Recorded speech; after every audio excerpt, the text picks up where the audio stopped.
Strikes, followed by Alex Avila back in there behind the plate. Miguel Cabrera at first base. JD Martinez is batting cleanup. Good numbers here at Safeco, followed by Upton and Castellanos. Your bottom three tonight is Presley, Hicks, and Iglesias. And they are facing the young right-hander who is presented tonight by MGM Grand Detroit. Major League debut tonight. Wow. This is the 30th different pitcher used by Seattle in 2017 between AA and AAA this season. Moore has struck out 77, only walking 17. Fastball changed to lefties, about 88 to 90 on the fastball. Right-hander, more fastball, slider, curveball. It's got kind of an interesting motion. You'll see he kind of leans back, kind of got a long arm delivery. So it'll be interesting to see how the Tiger hitters pick up on this young Moore's delivery. Well, a deep breath by the young man who is about to throw his first major league pitch, and he will face Ian Kinsler to get things started. Like to check his heart rate right now from his resting heart rate of 5 days ago. Here's the first pitch, and it's in for a strike. 0-1 on Kinsler. So Moore gets that out of the way. Moore is out of Springfield, Oregon, just 23 years of age. Here's the 0-1 pitch, and Kinsler sends a ground ball foul. 0-2. You got that marked as a changeup. Looked more like a slider to me. 93 on the first pitch, 84 on the second. That's what he does. He has deceptive change of speeds with all of his pitches. And try and keep it down. Will elevate the fastball. Two-seamer runs as well. Missed inside with the heater there at 93. And the count is 1-2 on Kinsler. Ian has 4 hits in the series, 4 for 11. 2 of those hits are home runs. Hit one in the 9th inning last night. Here's a bouncer to the shortstop. Segura ranging left. And Kinsler is out, 1 gone. Let's take a look at the Mariners starting defense, brought to you by Tim Hortons. Left field to right, Gamble, Heredia, Henniger, Kyle Seager at third, Segura at short, Cano at second, Valencia again at first, Zunino behind the plate, Andrew Moore on the mound. Gerard Dyson, who had the big bunt hit to get things started for them last night, is out of the game tonight with the lefty Norris on the hill. Here is Avila. He is back in the Tigers lineup. 315 batting in the 2 slot, is 0 for 5 in the series. And like most teams, they'll play him to pull. There's the shift. And Alex looks at a strike called on the outside corner. Avila with 10 homers this year, which is already 3 more than he hit all of last year. An injury-riddled campaign with the White Sox. A little bit outside, 1 ball and 1 strike. Gorgeous night here in Seattle tonight. The roof is open, sun is shining outdoors. And the Tigers trying to snap a 5-game losing streak.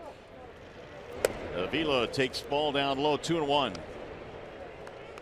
Lots off speed so far to Alex, behind in the count.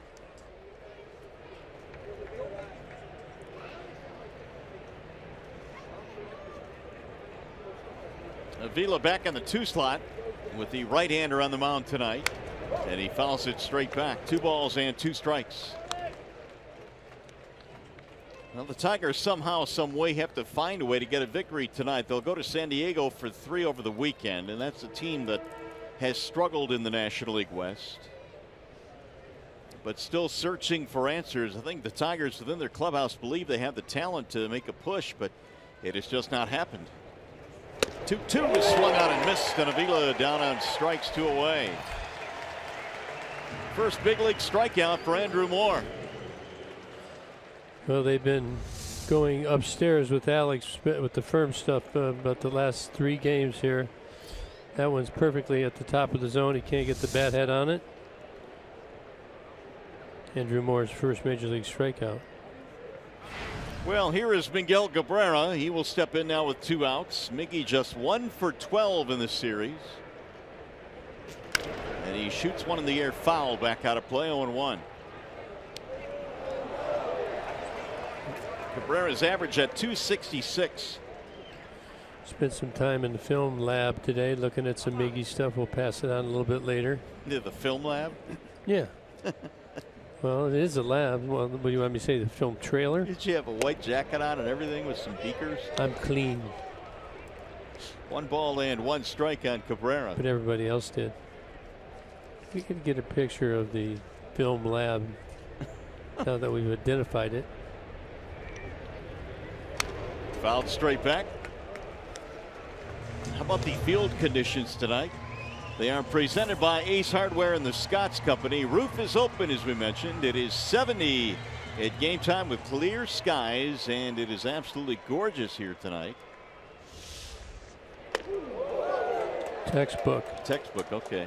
That ball up and in now to Cabrera, and the count 2-2. He backed him out of there. So the young man not afraid to come up and into Cabrera. At least he can smile about it. When you get nicked up there, we'll be smiling.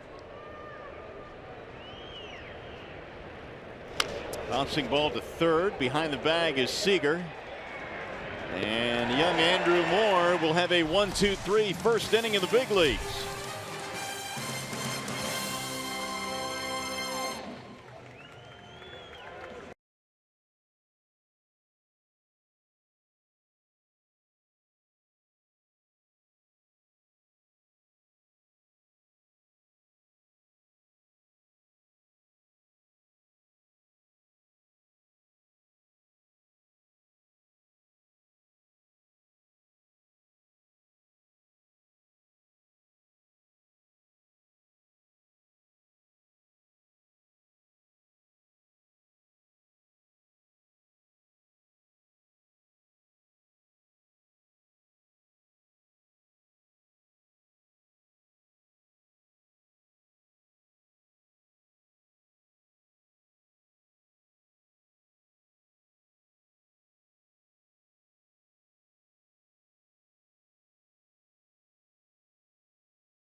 Top of the first, Daniel Norris takes the mound here in the bottom of the first inning, presented tonight by Family Heating, Cooling, and Electrical. 14th start, won his second straight start on Friday versus Tampa. 8-1 record on the road and 26 career appearances. Tigers have won 4 of his last 5. And his curveball is the key to his success. He started throwing that, everything started coming together. And so Gene Segura will lead things off now for the Mariners. Segura 1 for 3, couple of runs scored in last night's game. And he'll drive the first pitch in the air to shallow right. Kinsler backing up. 1 pitch, 1 out. Here's the remainder of the Seattle lineup tonight, presented by your Metro Detroit Chevy dealers. You saw Segura.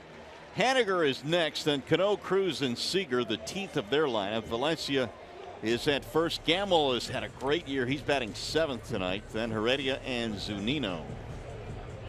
So a stiff challenge tonight here for Mr. Norris. Mariners have been playing really good baseball. Yeah, Seattle back up to 500 with their win last night, a night in which the Tigers had a perfect game into the 6th for JV. All started with a bunt, and I know there was some discussion around the national circles about whether Dyson should have bunted in that situation with the perfect game in the 6th. I think most feel that it was okay to do so. I mean, you saw why it's a good play, because really got JV out of the stretch, and he was not very sharp out of the stretch. Went on to score 3 runs in the 6th inning and then 4 in the 7th, and they won the game. Well, even Verlander said he was not upset about it. after last night's game. 1-2 on Haniger.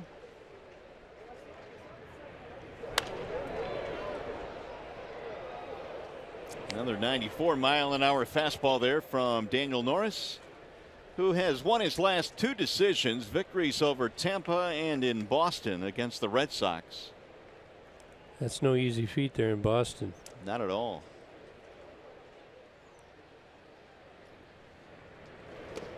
Haniger takes low. 2-2 on deck. Robinson Cano. Haniger is homered in the series. Hit one last night. That tied the ball game up late. Tell you what, Haniger and Gamble, they really both foul a lot of balls off, especially when they get 2 strikes. They really are patient. They let the ball come deep. They're going to make sure they guard against anything off speed. They don't want to swing out in front of that. Line drive caught by Iglesias on a mini leap. Let's take a look at the Tigers starting defense. They're the left field, Jay up. Presley in center, JD in right. Nick Castellanos at third base. Iglesias, Kinsler, and Miggy across the infield diamond. Alex Avila behind the plate. Daniel Norris on the mound.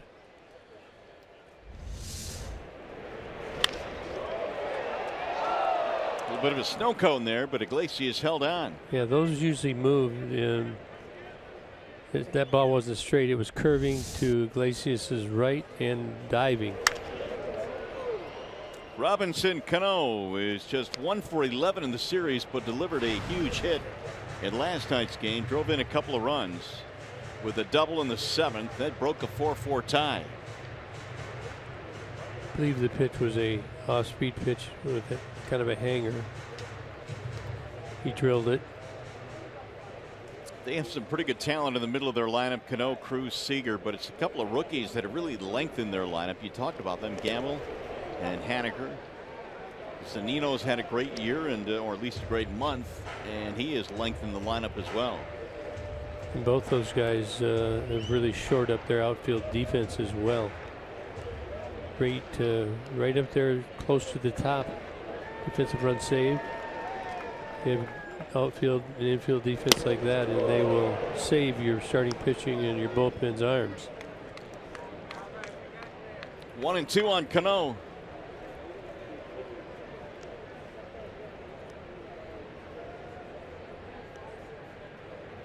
In his career against Norris, good numbers, 4 for 10.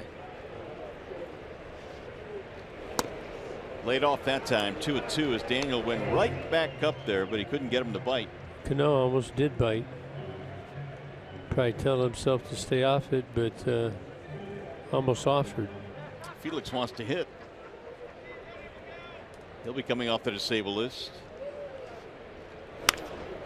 Sprayed foul again down the left field line. It's like Verlander the other day. He wanted to hit, I think, on the road.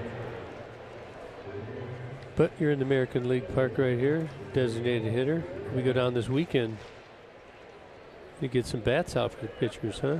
Yeah, you know, in San Diego over the weekend, that's where Verlander actually picked up his first major league hits a couple of years ago. Wasn't it kind of an ugly one? Yeah, the first one, well, yeah, kind of. But the JV was screaming line drive.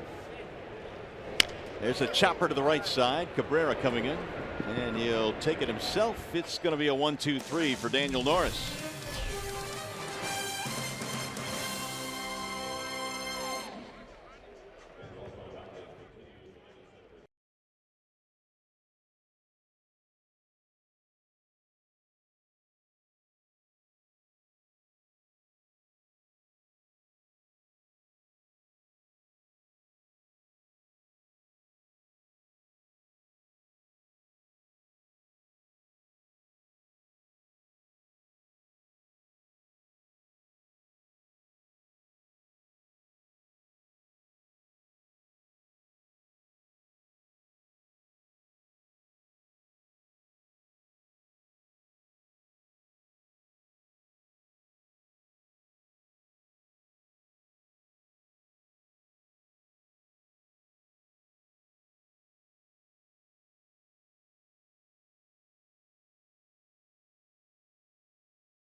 Baseball on Fox Sports Detroit is brought to you by Comerica Bank, a part of Detroit and the community since 1849. And by Ram.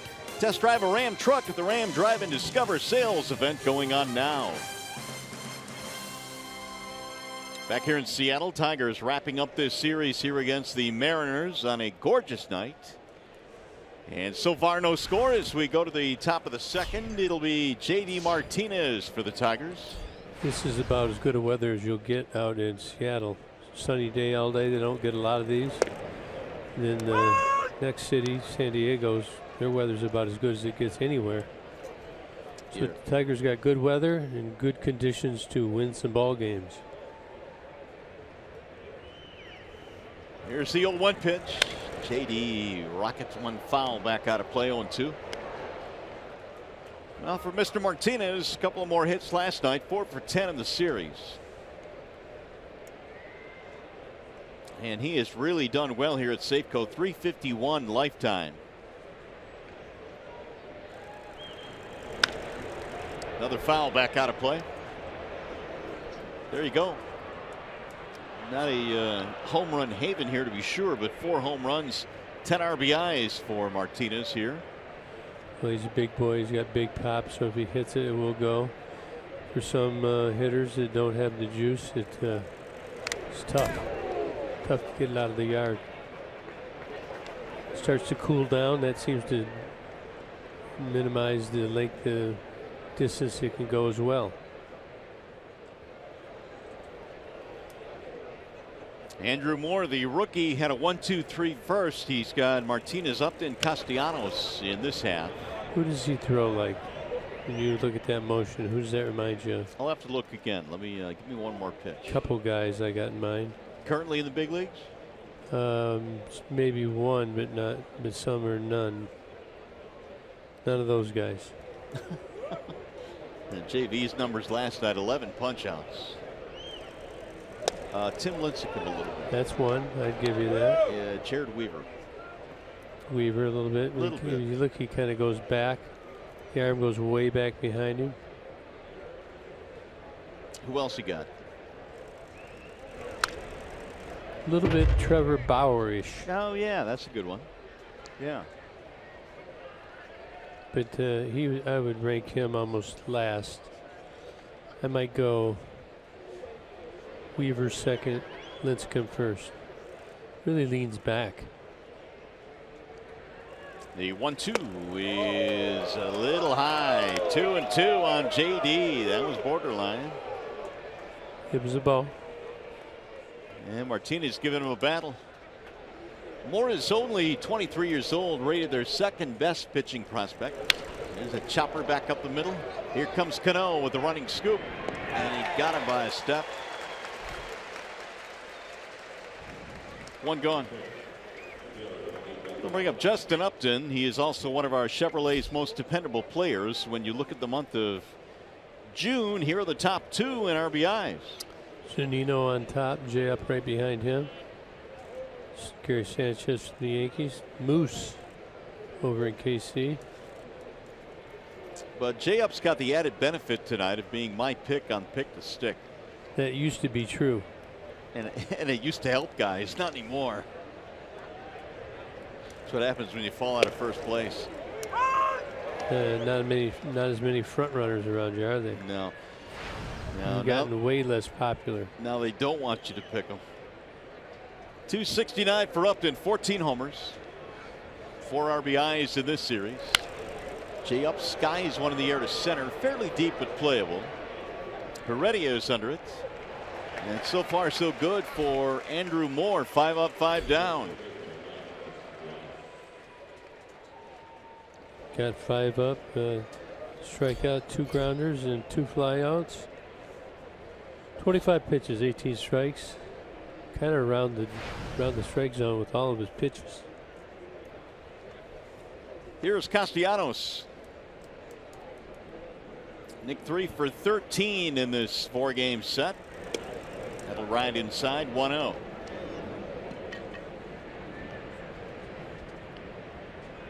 Or they say fastball changeup, his best pitch, is still working on progressing with the breaking ball.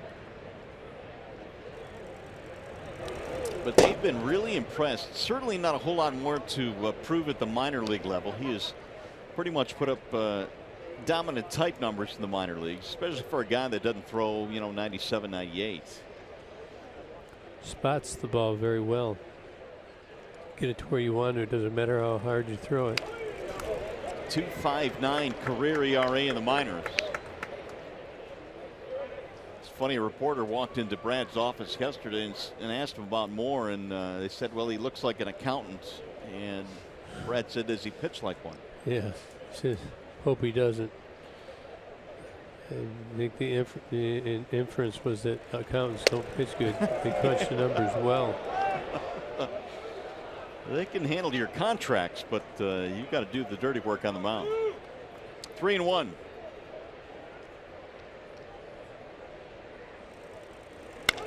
Drilled toward the gap in left center field. That's going to get down.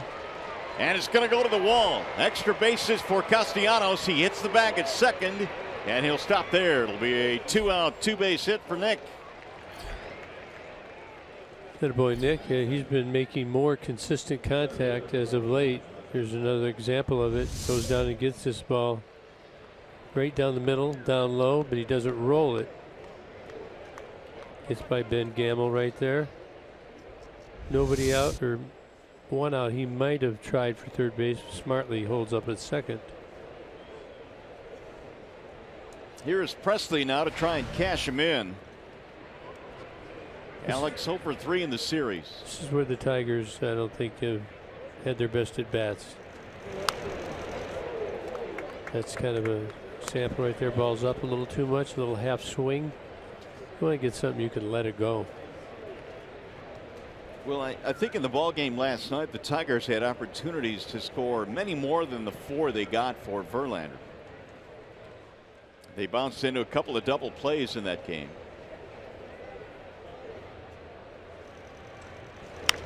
Presley pops it up. Third base side. Seager, long run, still going, and he dropped it. He got there, but he couldn't squeeze it. They're not going to charge him with an error, no play. Pretty tough play right there. You expect Iglesias to catch him as he always does once he gets there. But this is coming back over his shoulder on the ground. So Presley is still alive. Now you're in an 0-2 hole. You're just going to try and spoil the nasty pitches. Hope he makes a mistake over the middle of the plate.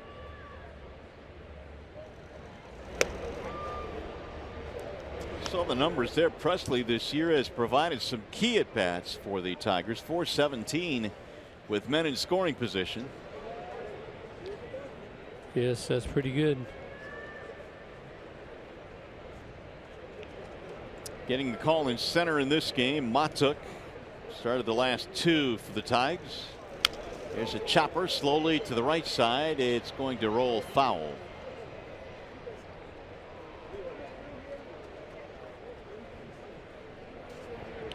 Little change up there.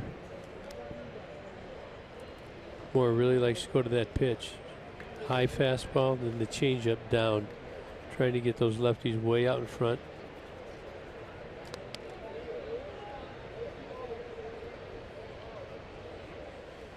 Two-out, two-base hit by Castellanos, the first hit for the Tigers. And Presley trying to score him.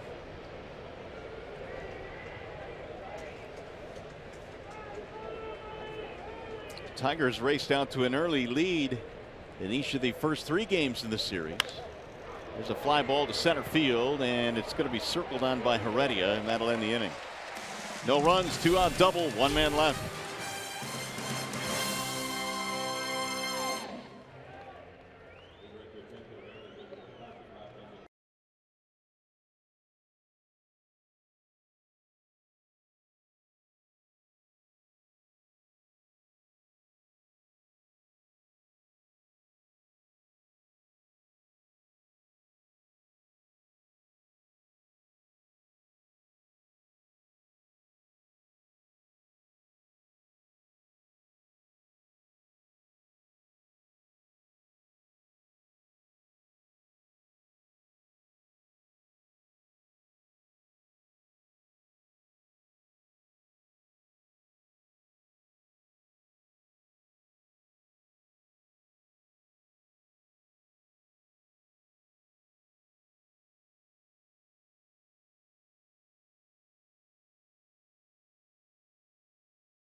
here at Safeco Field, and Menards brings you the big money encounter. Gibby, you're talking about the increased usage of the curveball.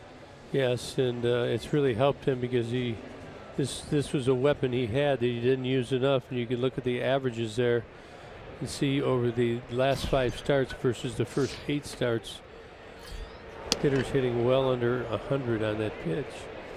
And, I also pointed out in the open, they're hitting less on his changeup as well. So it's really 3 different pitches. They do 3 different things. Made it much more effective. Here's a guy that's been hitting just about everything. That would be Nelson Cruz, who has been somewhat of a Tigers killer. And Cruz leading the American League, 58 RBIs. Doesn't swing it too much out of the zone, especially with guys in scoring position. See how quickly he takes that pitch. Many people will take it, but they'll jump at it. He just put his foot down, gave up on it really early, and he will swing 3-0. So you got to be careful here. In there, a strike called.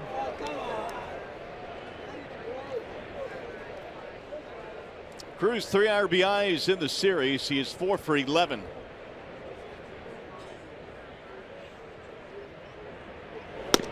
And there's ball 4 high. Leadoff man on, first base runner of the game for Seattle. And we check in now with Trevor Thompson. Mario, for those who were tuned in to the pregame show, they saw this guy to my left, Rob Wolford. He is a roof technician engineer here at Safeco Field. They've got a marvelous retractable roof. They had to close it during game 2 when it sprinkled. But Rob, for those who weren't with us during the pregame show, give us some fun facts about the roof here at Safeco. Well, the roof, when it fully extended, covers about 9 acres.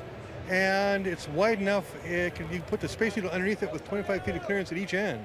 So it's a pretty big roof, and it weighs about 22 million pounds. 22 million pounds, guys. That's a lot of weight these rails push up here. Back to you guys for a second. And you can stick the Space Needle in here, lay it down in here. That's pretty amazing, really. Hey, Trev, how many tons is that? How many tons, Gibby was asking? That was 22 million pounds, you said? Yes, 11,000 tons. That's heavier than you, Gibby. On some days. Well, actually, I wanted you to answer the question, Trev, but that was a good handoff there. Seager sends a high fly ball into shallow right. JD had a late start. Kinsler will bail him out, though. So right in front of us, it's called the roof booth, or you guys call it the box. What goes on inside the box, Rob? That's where we actually operate the roof from. It's just where we have our control computer to operate the roof.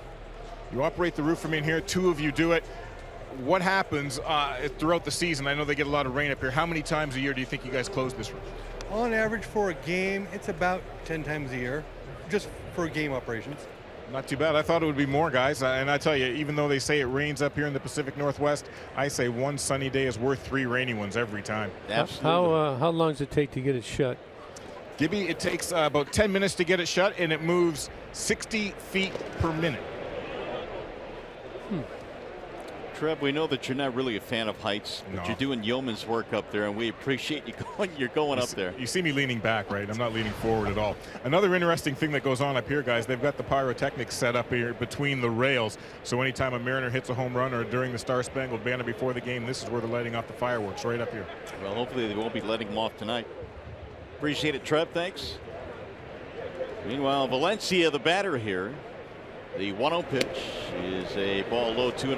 Going to have Trev do a little balance exercise up there with the cognitive. No, you won't.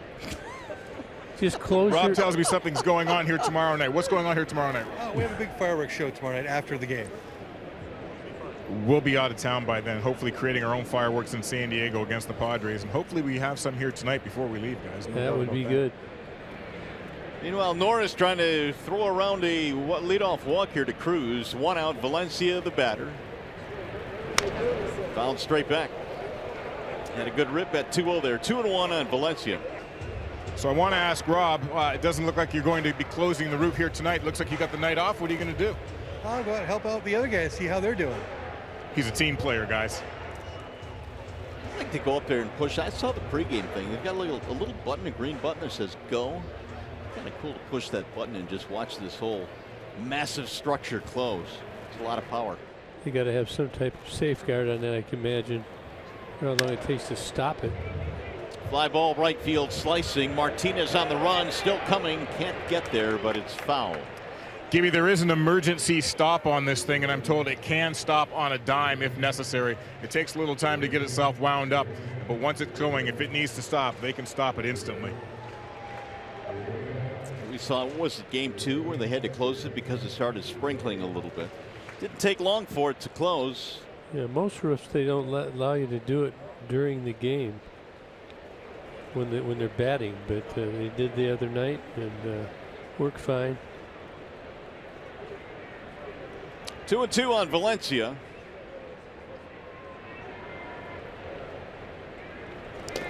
It'll bounce in and not far enough away from Avila. Runner holds. 2 good stops by Alex here, right here in this at bat. Keeping these pitches out in front. Those are curveballs. They're well in front of the plate. Very hard to block. And Daniel so far hasn't really got that curveball going like he has in previous games, to where he can control it for both in zone and out of the zone swings and misses.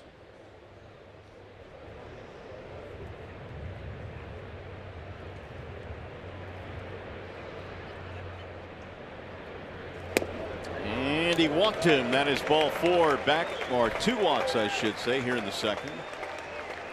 One more thing about this roof, guys. Although it is a roof, Rob tells me it acts more like an umbrella. Rob, what do you mean by that? Well, when we cover the stadium, it actually is still open, so we don't actually seal the stadium for weather events.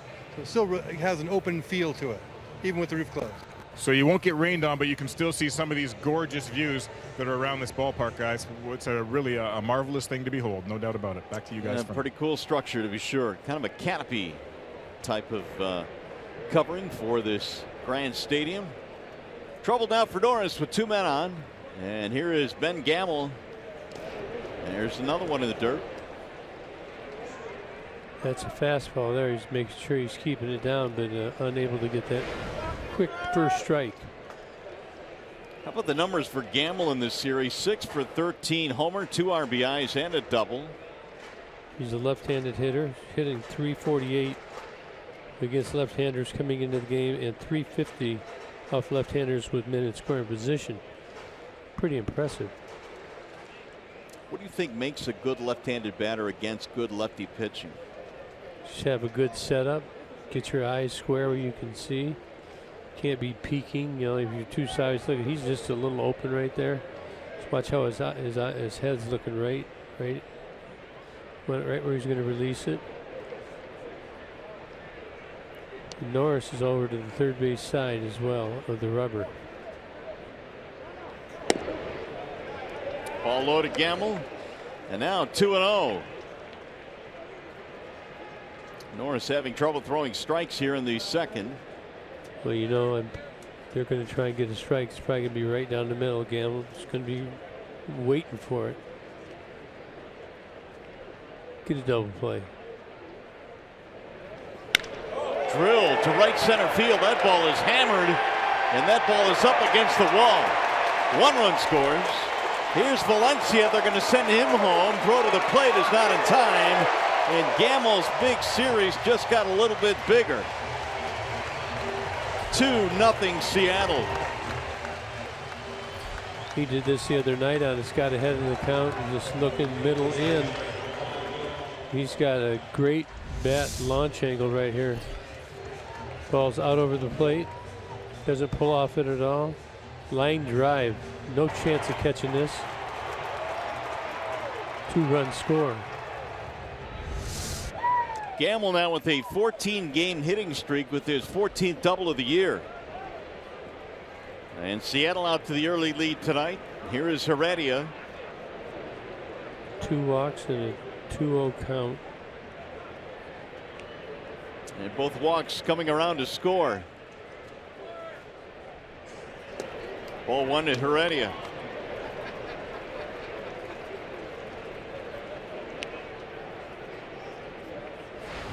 .278 batter is Heredia. 2 for 4 with a homer in this series.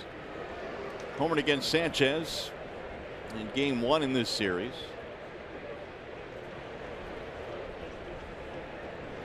And he also took Norris deep in the first meeting this year earlier at Comerica Park. That's in there for a strike. 1-1.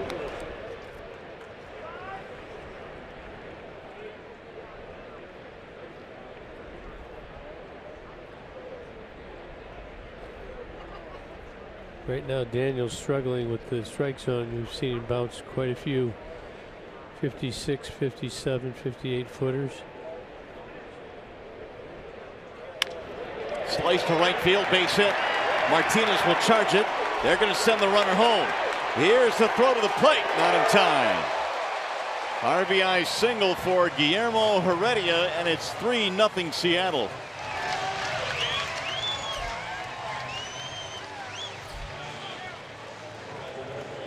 His pitches are just out over the plate. They're very good so far in this series on those pitches. Doesn't try and pull that pitch. It's away, and he just takes it to right field. And they go 3-0. 13th RBI of the year for Heredia.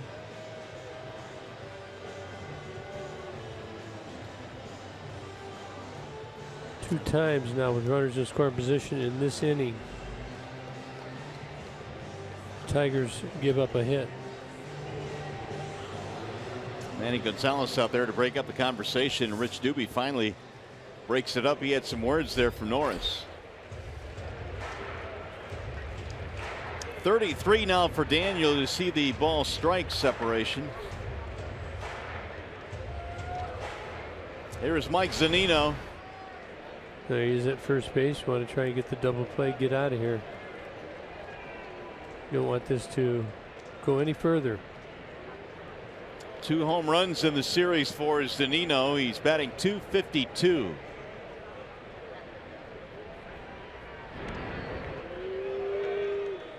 Ray doesn't run a whole lot. He's 1 for 3 this year in stolen base attempts.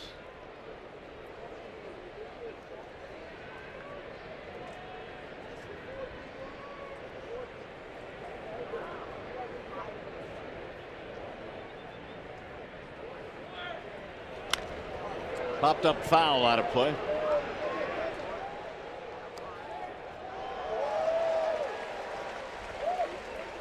Daniel Norris, 3 of 9 first time through the order in first pitch strikes. And when you come to the ballpark, just watch where these guys stand on the mound. He's all the way over to the third base side. Makes it easier, I always think, on the lefties. You get over towards the other side, it hides the ball better. You're starting behind the left-hander, but at the same time you have to be comfortable on the mound so you can throw the ball where you want to throw it. So if he was over on the other side, the inside fastball probably would be hard for him to throw. Where he is now would be much easier. Norris making his second start against these Mariners back in Comerica Park. He went 4, giving up 9 hits, 4 runs. So they have picked up where they left off. That was an 8-0 Seattle win. A couple of walks in that game.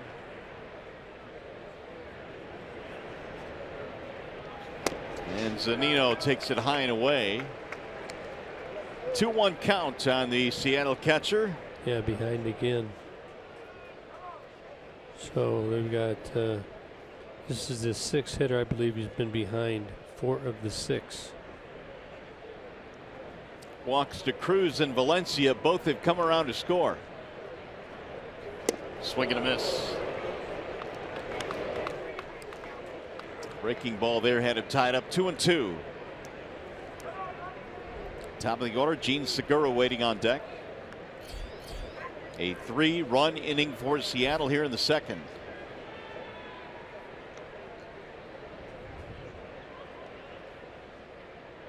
Now you got to make a good pitch. You're behind. 3-2. You see, it seems like the previous games, Daniel was getting a lot of swings and misses on pitches like that. This Seattle team not as aggressive and not biting.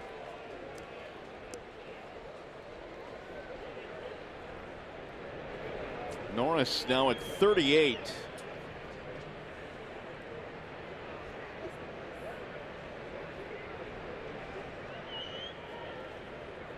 Runner goes on 3-2. It is strike three. Throw down to second. The tag is in time. Nice. The old strike him out, throw him out. Avila guns down Heredia. The strikeout. Put out goes 2-4. And that'll be it for Seattle.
Nothing. Could have got into more trouble in the bottom of the second, but the 3-2 count, we get to strike him out, throw him out. Zunino takes. Heredia gets cut down. Good throw by Alex. Good tag here. Watch how quick it comes down. Right on the foot. Good job, Ian. It's always the key when you get into situations you're giving up runs. You know, you give up one, you want to stop it from two. You give up two, you want to stop it from three. Tigers cut that inning off at 3 runs, just well within reach to come back. John Hicks out in front of the slider, and the count now is 0-2. Hicks, Iglesias, Kinsler. Tigers have some work to do now, down 3-0. Bounce foul, third base side. You know, I was reading an article today about all the strikeouts, and when you get 2 strikes on you, many believe that the hitters nowadays are not shortening up like they used to. You got to find a way. Can't have a big swing and miss.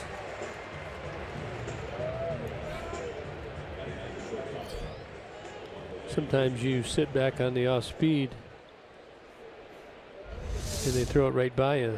Could be the case right here. 89 miles an hour though. Should be able to cover that. Tigers over this year have had trouble with guys that they haven't seen. Younger people, younger players. So you got to see what's going on. You got to find a way.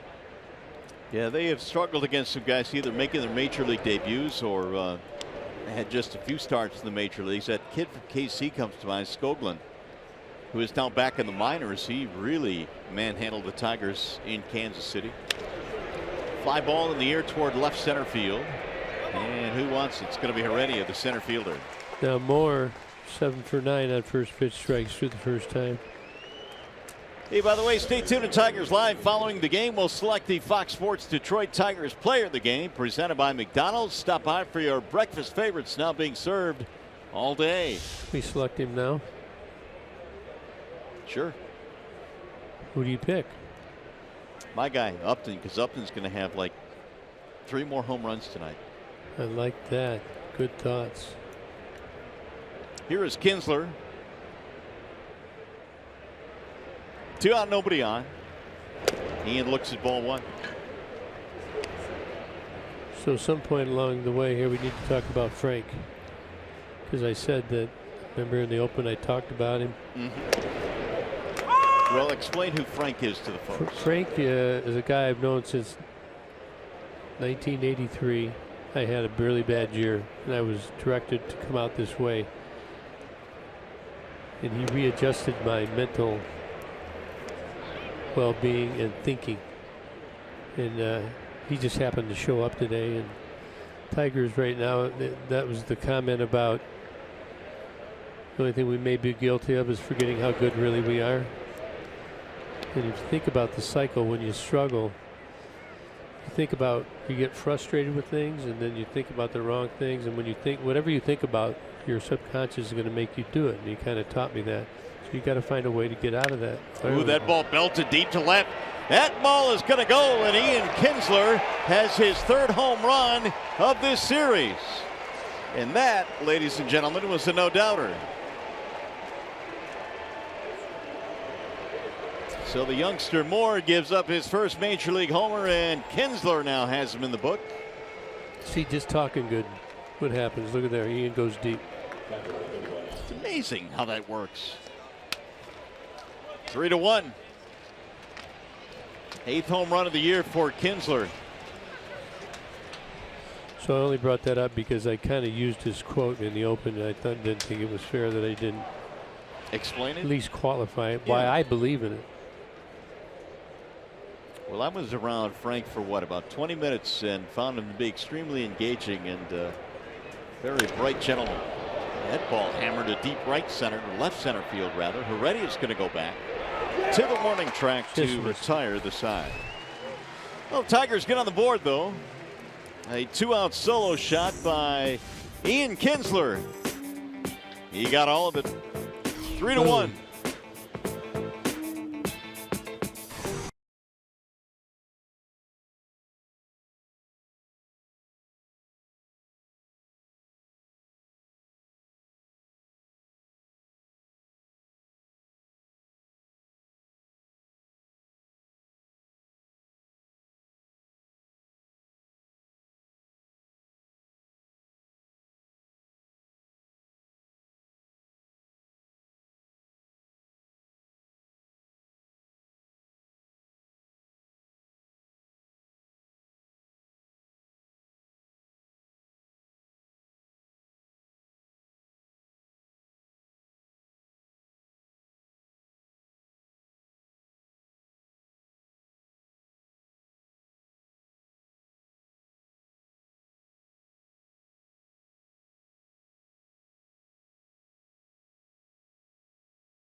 Mariners after the home run by Kinsler, and the Tigers July digital ballpark pass is your ticket to every home game in July. One pass every game, just $69.99. All tickets will be digitally delivered to your mobile device. Buy yours today at tigers.com/pass. So Daniel Norris goes back to the hill now, facing the top of the lineup. Gene Segura, Mitch Haniger, Robinson Cano. Tough inning for Daniel. 16 pitches, actually 17 pitches, gave up a couple of runs. Got to shut him down this inning. Segura popped up to the second baseman in his first at bat. 1 for 4 in the series, just activated yesterday off the disabled list. Little roller foul. He's a guy that very few out of the National League from last year realized he had over 200 hits, 203. Yeah, he's been on the move the last couple of years. Had a great year for the Diamondbacks.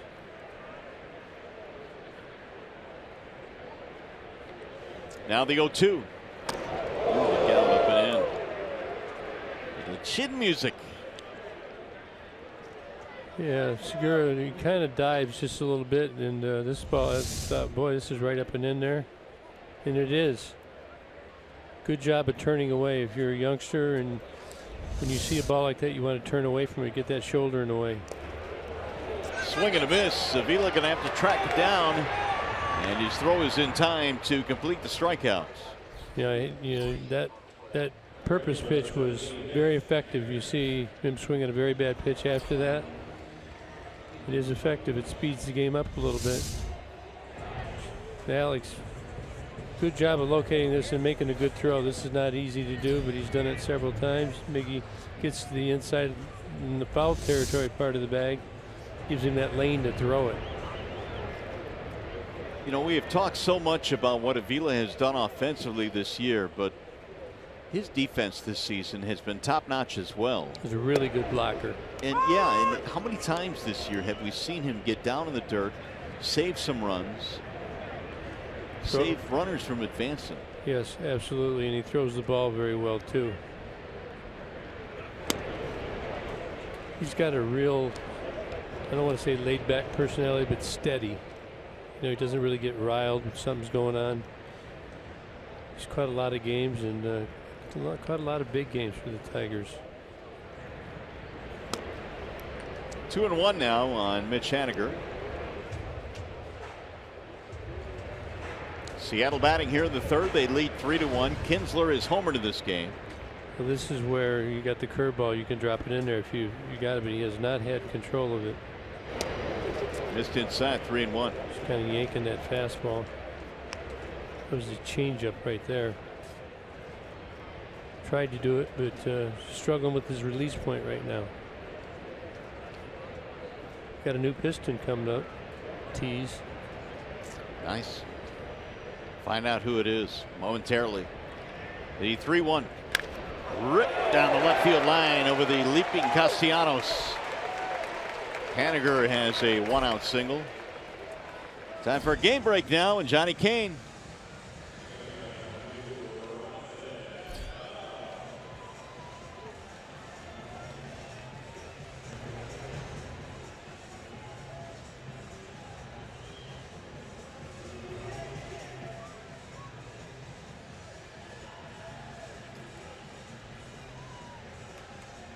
Kennard can fill it up, man. I've seen him play several times on TV with Duke. Man, he can shoot it. Yeah, and hopefully he can play some defense too, huh? Always helps. Defense. Defense. Here's Cano. Ball 1-2 Cano. 3 unassisted ground out in his first at bat. And now 1 for 12 of the series.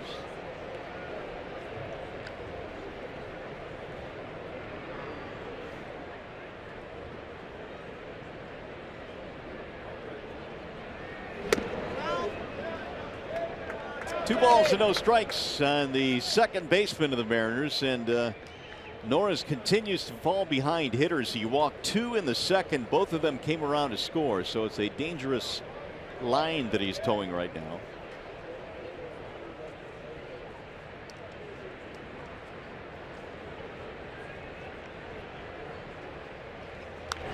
Fouled away. It was not a good 2-0 swing there. Ball was up and in.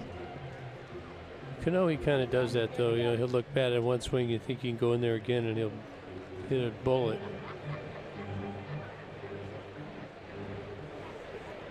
It's always rewarding as a hitter when you look really, really bad. Richie Hebner used to tell his youngsters, "Look really bad, Jack. Wait for the next one, then you get him on the next one." That ball is hammered to center field. Presley going back to the wall, and it's gone. Cano has hit a 2-run shot to right center field, just out of the reach of Presley.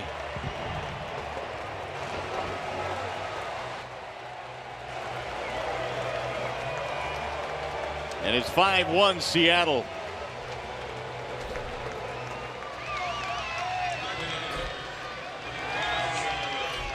We've been pointing out this inning that Daniels had trouble with his location.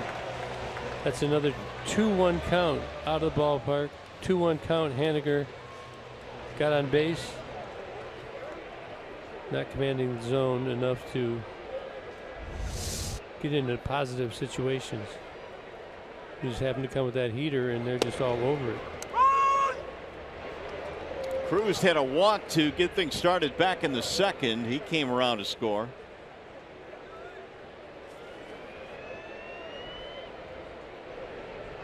Three runs second, 2 more runs here in the third as Cruz fouls it away.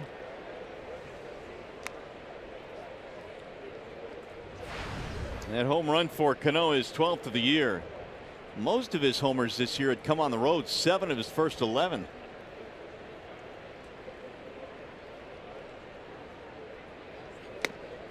Up top, swing and a miss, and down goes Cruz. Seattle 4 hits, 5 runs. Here you got the 2-1 count, just out over the plate. Bangs it right by him.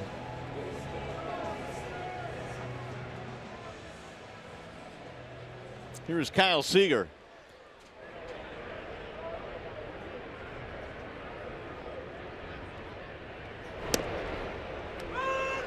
Seager 0 for 1 with the pop-up.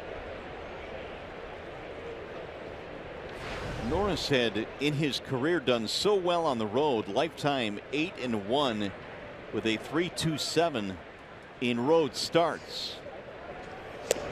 But he has given up 5 runs early in this game. And this is not an easy lineup to meander through, to be sure.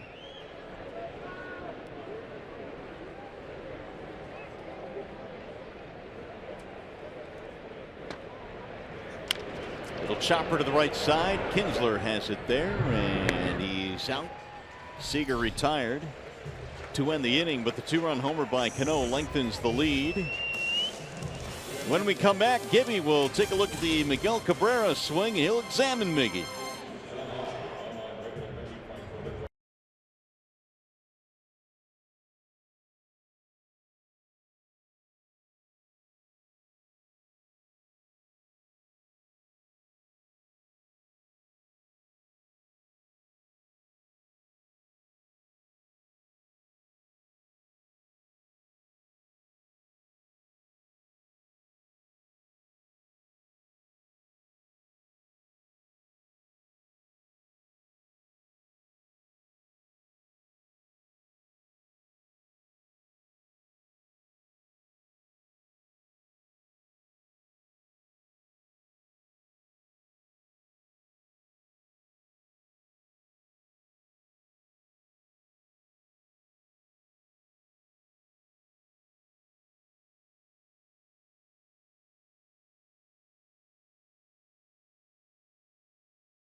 I've never seen him frustrated like this before. We've seen this on the road trip right here.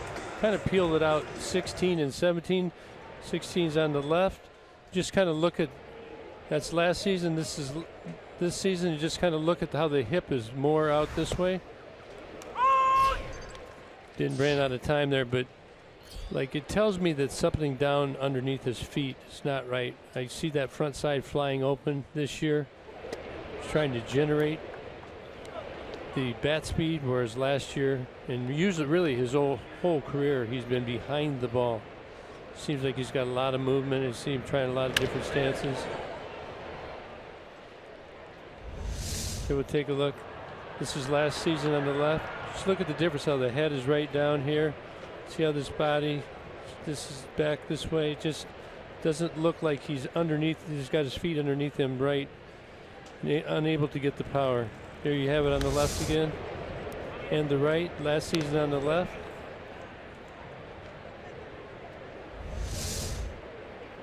See, he's spread out here on the right. Last night, right here, he was spread out.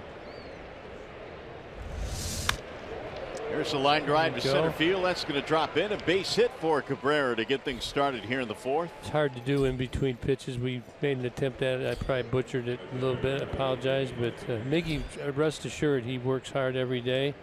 And when you're unable to do it, when you see something different on top, above the waist, it generally comes from something that's wrong below the waist. It's just a little jumpy. His timing is off. Look right there. I always see the head right down on the ball, regardless of what's happening underneath. But he's really battling to do it. He's just got to make another little tweak underneath, and I think that he'll get it locked in again. And see, a lot of the balls to right field this year on his fly balls are dying and not carrying out of the ballpark as they have in the past. When you put that video side by side, it is striking. That first set of video that you showed, you can tell a major difference.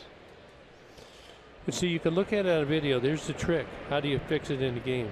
You know, what drill are you going to do? How are you going to imprint the adjustment? So what would you do? What drill would you use there? Well, I would really have to talk. I don't know what his terminology is. That's his hitting coaches. They'll talk to Miggy. They'll come up with something. And, what we see is what do you feel? And then how do you want to attack this problem?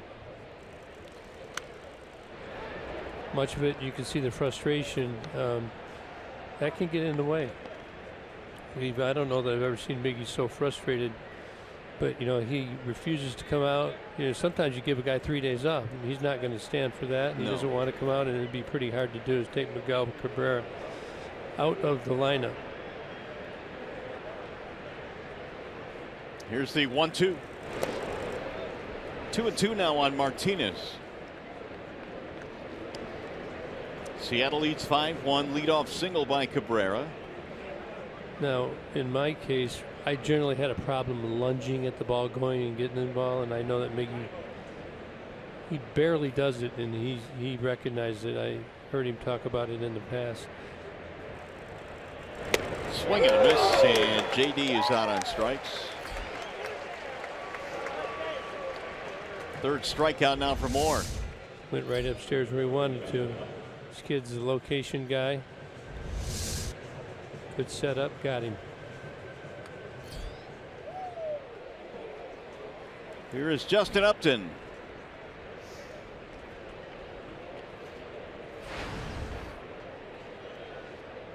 Jay up fly to center field in his only at bat 0 for 1. A little bit outside and low. 1 ball and no strikes on Jay up. Upton now has been on base in 19 consecutive games, 6-game hitting streak.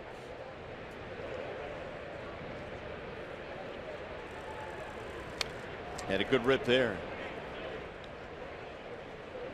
1 ball, 1 strike. Upton this year with 7 RBIs against Seattle.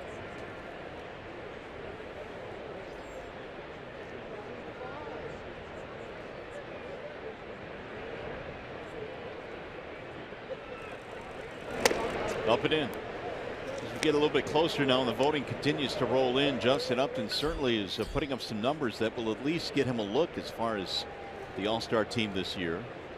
He's been to a couple, I believe, already. So yeah, I think J-Up was saying this would be a little bit more special if he got there this year, based on the start that he got out to last year. 3-1.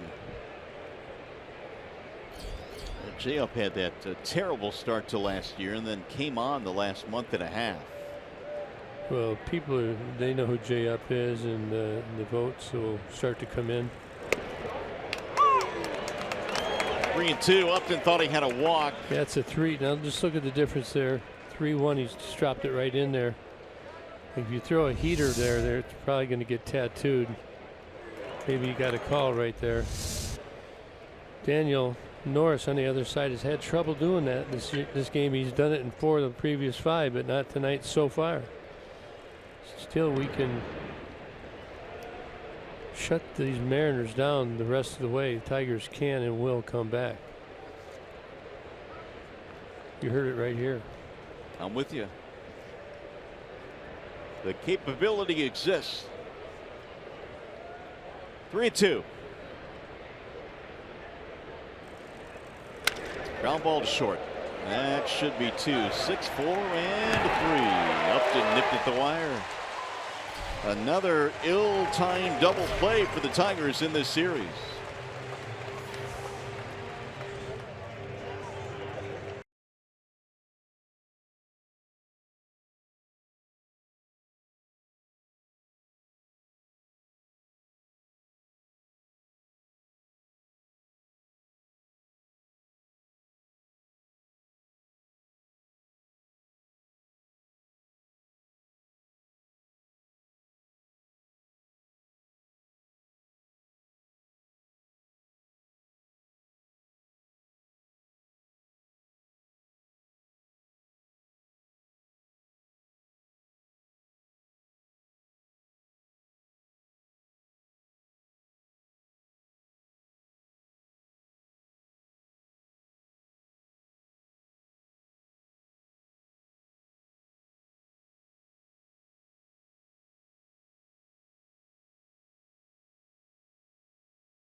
To the bottom of the 4th here at Safeco Field, where it's not been a really good place for the Tigers of late.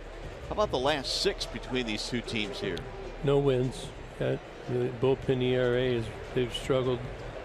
Their bullpen has been outstanding. You can just see the runs right there. Tigers outscored, outplayed. Trying to salvage one tonight, though. This is the last meeting between these 2 teams for this year.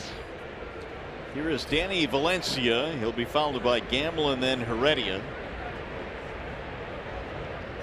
Norris had a 1-2-3 first inning, but since then it's been tough sledding.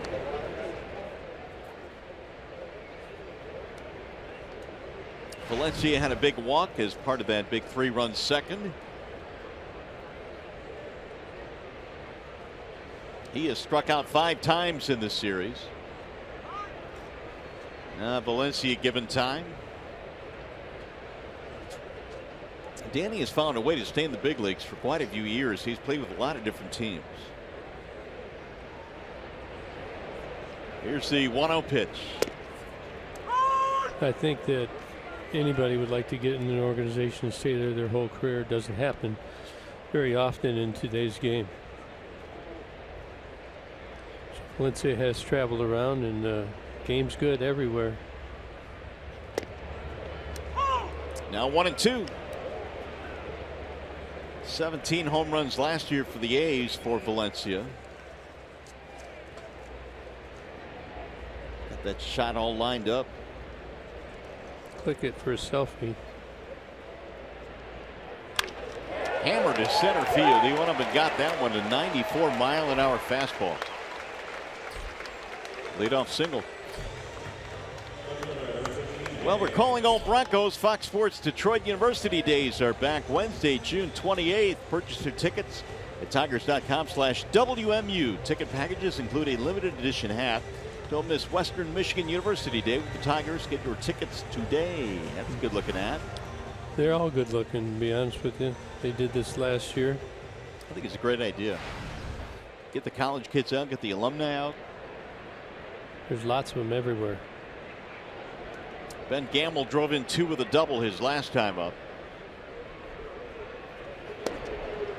Ball 1. Seattle has just picked up his 5th hit of this game. Gamble running his hitting streak to 14 straight with a 2nd inning double.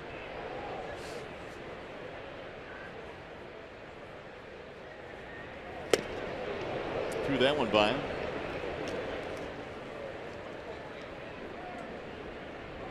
Gamble's just, he's got a very balanced swing. He's pretty much swings at good pitches. Gets 2 strikes. He really shortens up, so he lets it go. He's a little more aggressive early in the count until he gets 2 strikes. He's done a lot of damage against the Tigers this year. There's Avila again blocking another. 2-1. Gamble leads all rookies in the American League at batting average. Came in at .354. He had a 2-0 count, 2-1 count, double his last time up.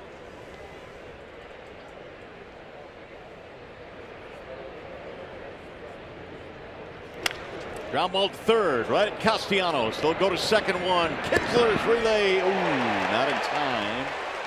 He got down that line good, or he looked like he was out to me, but He looked out to me too. We'll see if Brad wants to challenge.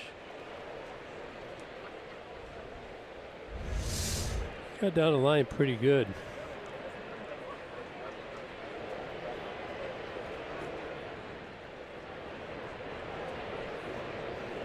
He's safe. Too close to challenge. He's safe. Let's see what this tells us. Don't think they're going to turn it around. No. That would not be overturned, so the Tigers will not challenge. Gamble 2 steals.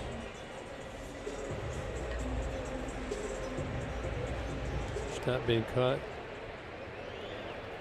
Reddy had a single his last at bat.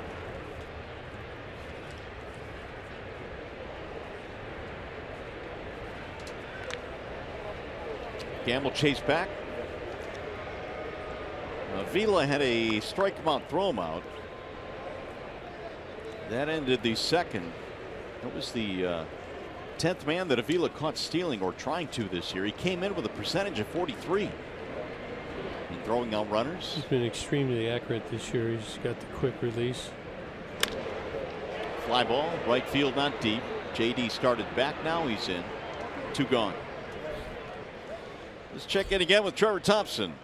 Well, guys, last night we know that Justin Verlander had his A game going, and then Gerard Dyson laid down that bunt to break it up in the 6th. Justin had no problem with the bunt. A lot of people on Twitter certainly cried foul. Interesting to hear that he thought it was not too early in the game for that. But it was his other comments that I was really interested in about how this team is going right now and what they can do on the field to get it turned around. And Justin, showing some leadership, said we need to play better and talk less, which really sums up what needs to happen with this team right now. Yeah, I would say so. And the Tigers have had trouble in playing better. I mean, even in games where they would get out to leads like last night. I mean, last night was one for the taking, to be, without a doubt. I mean, you had the perfect game going at a 4-0 lead. And all it took was that one bunt to just kind of stir things up. See the Tigers tied with the White Sox down at the bottom of the division right now, the Central. That's because Cleveland has won again tonight. They beat the Orioles. The Indians have done that more than 1 year, and that's what the Tigers expected of themselves, to get on a little roll right here. And what's going to make it happen? It's going to take maybe an unlikely hero, an unlikely play, a break, and you start getting that feeling back again. It's hard. It's hard to feel what it feels like to win every day right now for this club. I've been there. Runner goes, and it's fouled off.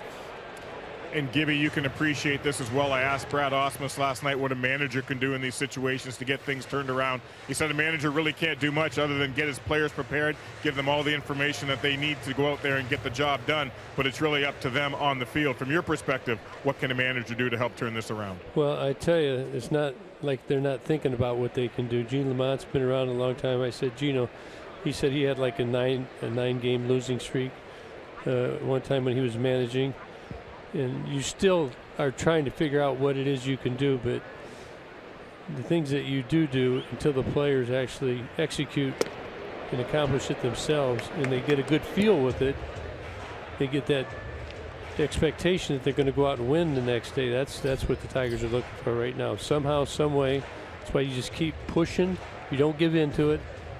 You can't feel sorry for yourself. Got to have fun with your teammates. Stick together. And hopefully it happens tonight. 1-2 on Zunino. Norris up to 70 pitches.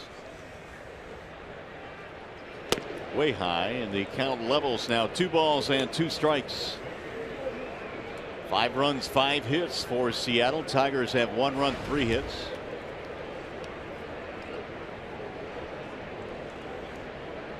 Zunino struck out his first time up.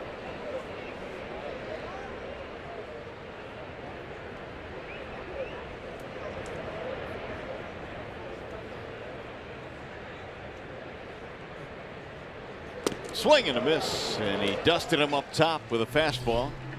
That'll end the inning. No runs, leadoff single, 1 man left.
JB had a perfect game going. Everything's going good. Striking him out with his fastball, dropping his breaking ball wherever he wants to break it. Then Gerard Dyson comes up to lead off the 6th, and he bunts on him. And Latrell brought the question up on Twitter. Many were saying that was unethical, basically the unwritten rule. But personally, I disagree. I think many disagree. I kind of took a poll. They think maybe 8th inning or on with that score. Now, if it's 9-0, I think maybe you wouldn't do that. But I don't think anything wrong went. And the proof is the fact what it did, and it generated and it turned the game around for Seattle, and they went on to win the game. Unfortunately, Nick Castellanos leading it off here in the 5th inning. Let me ask you this: what if the score was 1-0 and it was the 9th inning? And yeah, I think it's okay. It's got to be okay because yeah, you're trying it to does. win the game. Yeah, absolutely. Nick had a double in the 2nd, but did not score. Pulled foul right back into the Tiger dugout. It's going to pinball around there. It almost hit Iglesias. A lot of guys like to hang around that opening right there of the dugouts. They don't like that fence in front of them. Not too long ago, they didn't have this. They didn't have any of this. It was all open. Soft line drive into left. That's going to drop. Base hit. And the second hit of the game for Castellanos.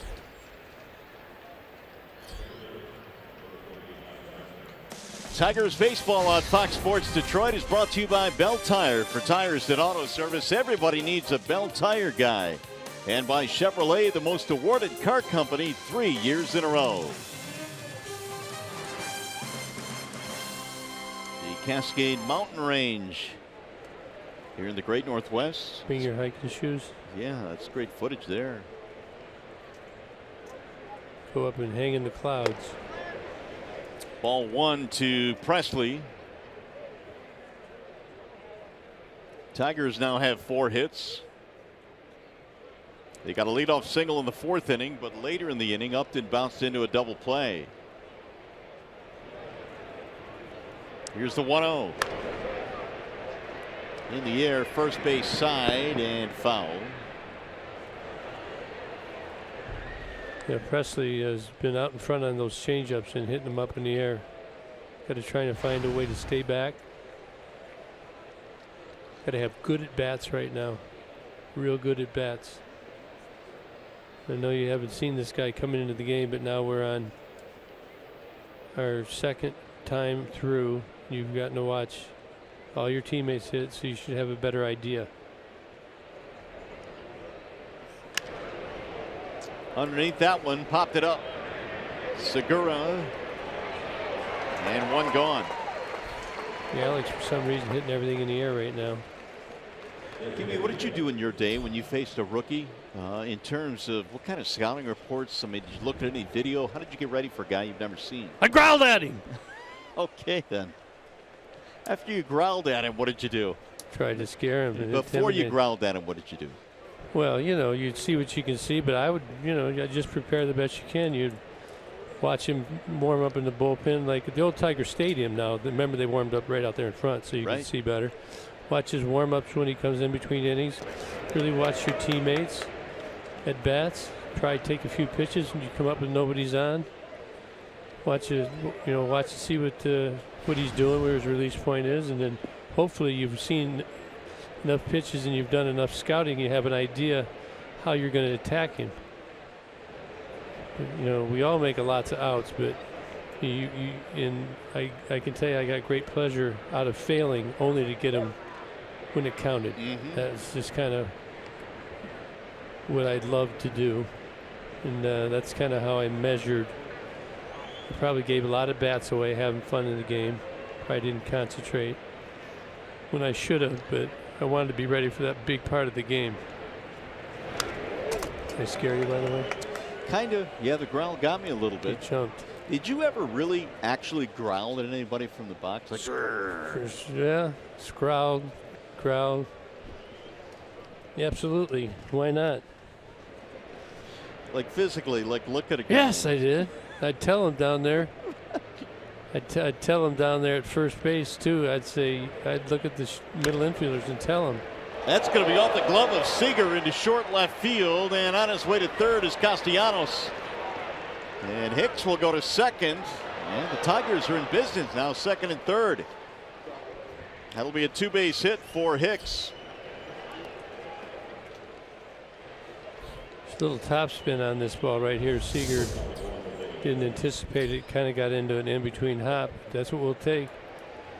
Nick getting around pretty good. Good secondary lead right there. On his way, hustling all the way. Gamble can't really. This is a dangerous play down in the corner. You got to make sure you stop it. You got to take your time. Tigers got something going on here. One out, second and third. Now we need another really good at bat. And so the Tigers now picked up their 5th hit. And here's Iglesias, who fly to center field at his first at bat. Maybe you look out there and go, I'm going to get you. Yeah, that's scary. Well, just give me about a 4-day, 5-day scrubble on there. Ah, yeah, much different. There's a on your face. So, how many guys would you intimidate, do you think, throughout the course of your career? Not really growling at it, but just by the way you played, maybe breaking up a double play at second or something like that. For sure, every time I went in for that, but the rules are different. You can't do that now. Strike two. But I think it's not for everybody. It was for me, okay? And, right. You know, there were guys who like to talk to guys and stuff like that. That wasn't me, and I wanted them to be intimidated. If I could do it, if it gave us just a little edge, I was going to utilize it. Come on, Iggy. The 0-2 is a ground ball to second base. This will get a run in. And it'll be an RBI for Iglesias, making it a 5-2 ball game. That's good. It's good at bat, productive at bat. Even though he got the 2 strikes, he got something out of it. He saw the infield back. Got a run in. Chip away. You got to get something positive out of every moment. And look who's up now, Ian Kinsler. What's the best way to celebrate your birthday? How about hitting a home run, which is what Kinsler did back in the 3rd. Hitting another one with being the game winner would be good. He can't do that yet, but he can hit the other. He can hit another. We can hit another one and get the game winner later. How's that? That's perfect. Ian celebrating a birthday today, and he drives one to the gap in left center field, and it's going to get down. That'll score another run. Kinsler with an RBI single, and the Tigers back to within 2.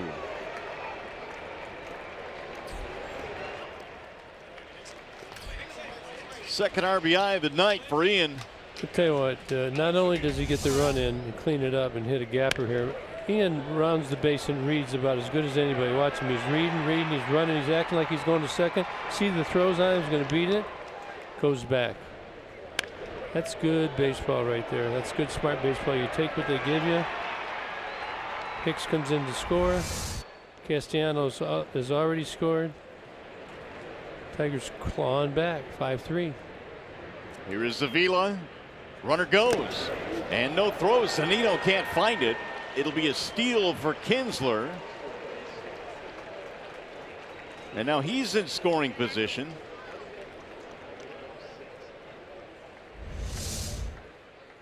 Well, Zunino, he catches a tough pitch. It's a bouncer. Pretty hard for a catcher to do anything here, but I like Ian's aggressiveness. He's not holding anything back at all. He realizes the situation. He's going to go for it. He's not going to lay back and wait for anything to happen. He's going to make it happen. That's good leadership right there. This kid's been a gamer for the Tigers, still is. 3rd stolen base of the series for Kinsler. Now we'll see if they can get him in. Popped him up a mile high into shallow right field. Cano is waiting for it, and that'll end the inning. But Tigers get 2 back. And Tigers baseball tonight presented by Bell Tire.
Birthday for Ian Kinsler so far. He has homered, he has singled, he has knocked in 2, he has stolen a base, and he's kept the Tigers in this game.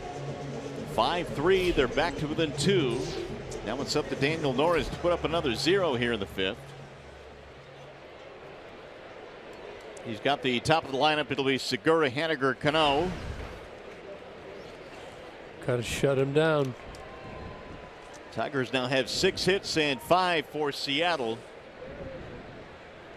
And Segura fouls it back 0-1. Pop up in a strikeout for their leadoff man Segura, who back in April got off to a torrid start, had a 17-game streak in April. It's the second longest hitting streak of the season in the American League. Whit Merrifield of the Royals had a 19-gamer. Fouled away again, 0-2.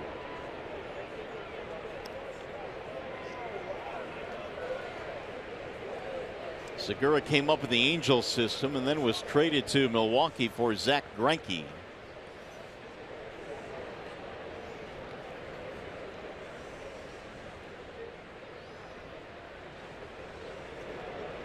Here's the 0-2.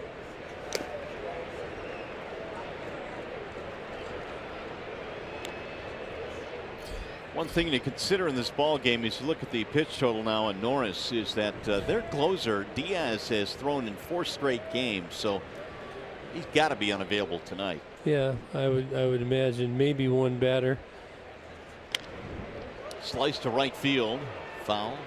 Norris has been up to what 110 pitches, so you're not going to see him go over that tonight. Right now he's at 76.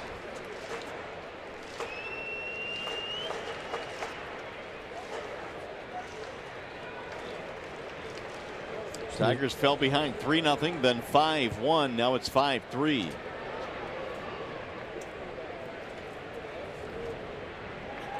Ground ball, third base side. Nick will pick it, and he got him. 1 gone. It's a good job. Nick's busy over there today, picking it up pretty good. I'm just watching him. He's been moving all around the infield. Seemed like he got a really good break on this. Look at, timed it well. He struggled a little bit here recently down there, and I mean, we watch him. We come in here early, 2 o'clock, and sit up here and do some work. Nick's out there every day working with Matt Martin on his athleticism, going left, going right, taking ground balls. It's paying off tonight. Strike 1 to Mitch Haniger. You get crossed up right there? It looked like it. He muffed it, but it was called a strike.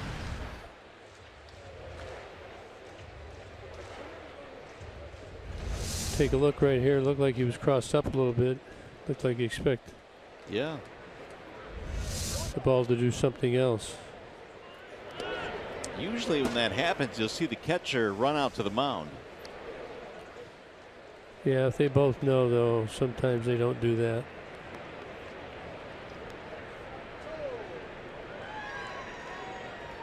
Daniel, in his previous games, that breaking ball had started more into the zone, then broke out of the zone, having trouble doing that tonight.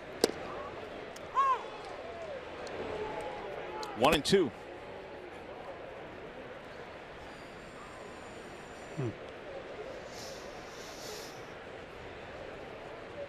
Norris gave up 3 in the second, 2 more in the third. It'll dive low. 2-2 now on Mitch Haniger with Cano waiting on deck.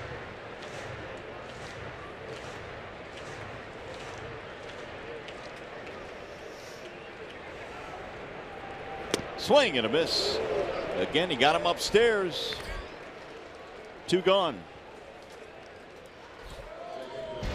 Hey, Friday, June 30th, the Tigers host the Indians, a 7:10 p.m. start. Fans are invited to stay after the game. It'll be a fireworks spectacular. For tickets, call 866-66-TIGER or visit tigers.com.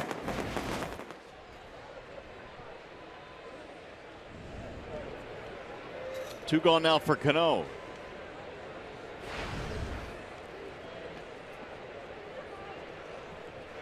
Five strikeouts for Norris.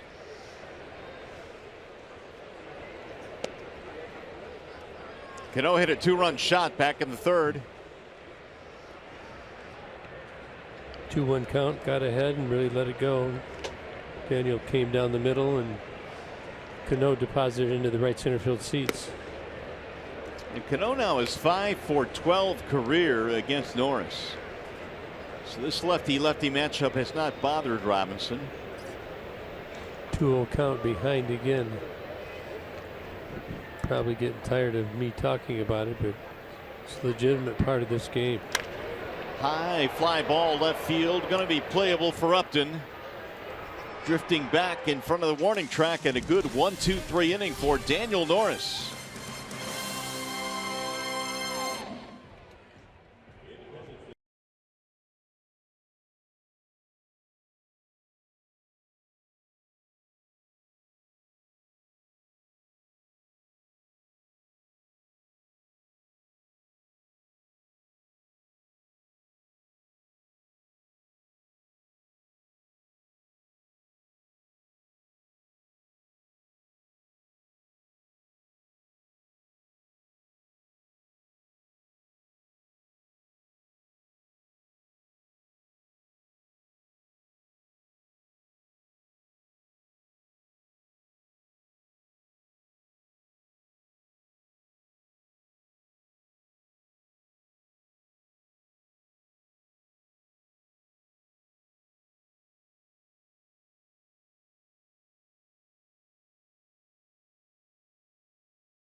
A little flashback. Remember the Kingdome here? That was Mick the Quick there. Look at the guy on the mound, Gaylord Perry. Anybody remember him?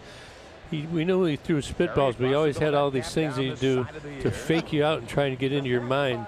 Look at him. Looks like he's giving signs to the catcher or the third base coach, but he's trying to make you think he's putting some grease on there, petroleum jelly, Vaseline, whatever it was, and he's in the Hall of Fame, right? Yeah, and he spent, 22 years in the major leagues. Mr. Gaylord Perry. In fact, a couple of those were obviously here in Seattle. There's a strike called as we get things going now in the 6th inning. It'll be Miguel Cabrera.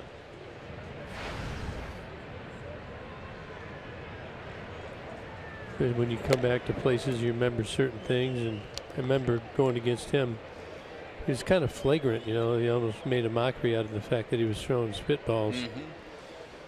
But, you know, there's always the rule, you can check him, you can't check him.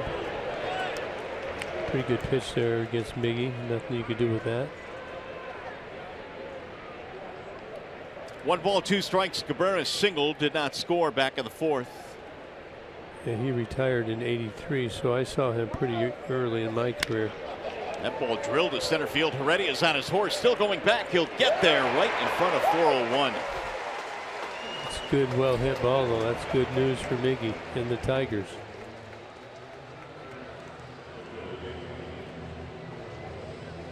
That'll bring up J.D. Martinez. Speaking of coming back in memories, I'm sure Mr. Vizquel has some good memories. The Tigers' first base coach who began his career here in Seattle. There's Omar. Did it right, Omar, boy, I tell you. Went on to have a great career, over 20 years. Most will remember his years in Cleveland when he really kind of blossomed, but he started as a big leaguer right here in Seattle. Spent 5 campaigns with the M's. A heady player, too, you know, just beyond what his ability was. He's a smart player, heady player, had a knack about making plays.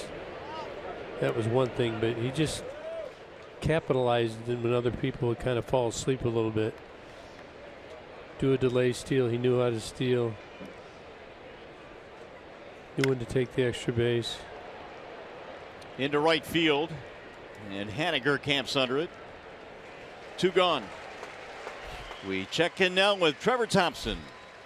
Well, Mario, Andrew Moore's looking pretty good in his major league debut here, but there's a pitcher inside that Mariners dugout who's looking to make his Mariners debut sometime soon, and that would be former Tiger Drew Smyly. I talked to Drew on Tuesday after he threw his bullpen. He's trying to come back from an elbow strain.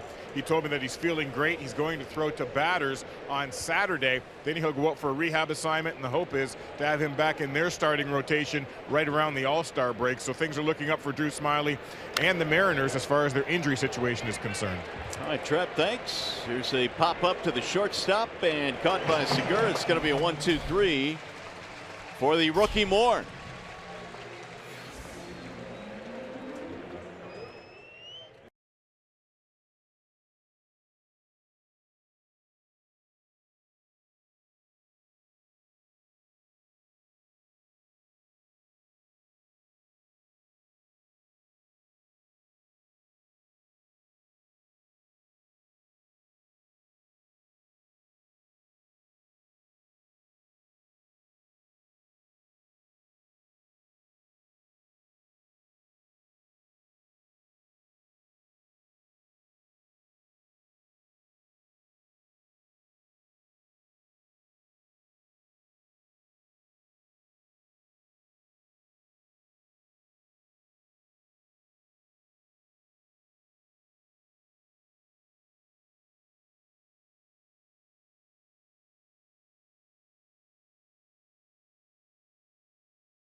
Nelson Cruz will lead the inning off. Here's a guy who's just really hurt the Tigers. Always has good ABs. A very advanced hitter, a very smart hitter. And you don't see him making too many mistakes rolling over. Had the big hit last night. Big 2-run double. Kind of sunk the Tigers. They were unable to come back, and they'll have to get him right here to lead off the bottom of the 6th. Norris goes back to work as Cruz digs in. And there's ball 1. Nelson Cruz, Kyle Seager, Danny Valencia for Seattle. The M's lead 5-3. Now, Seattle's kind of got, every team mostly has 2 hitting instructors, right? So we've got Bull Durham and Lloyd McClendon.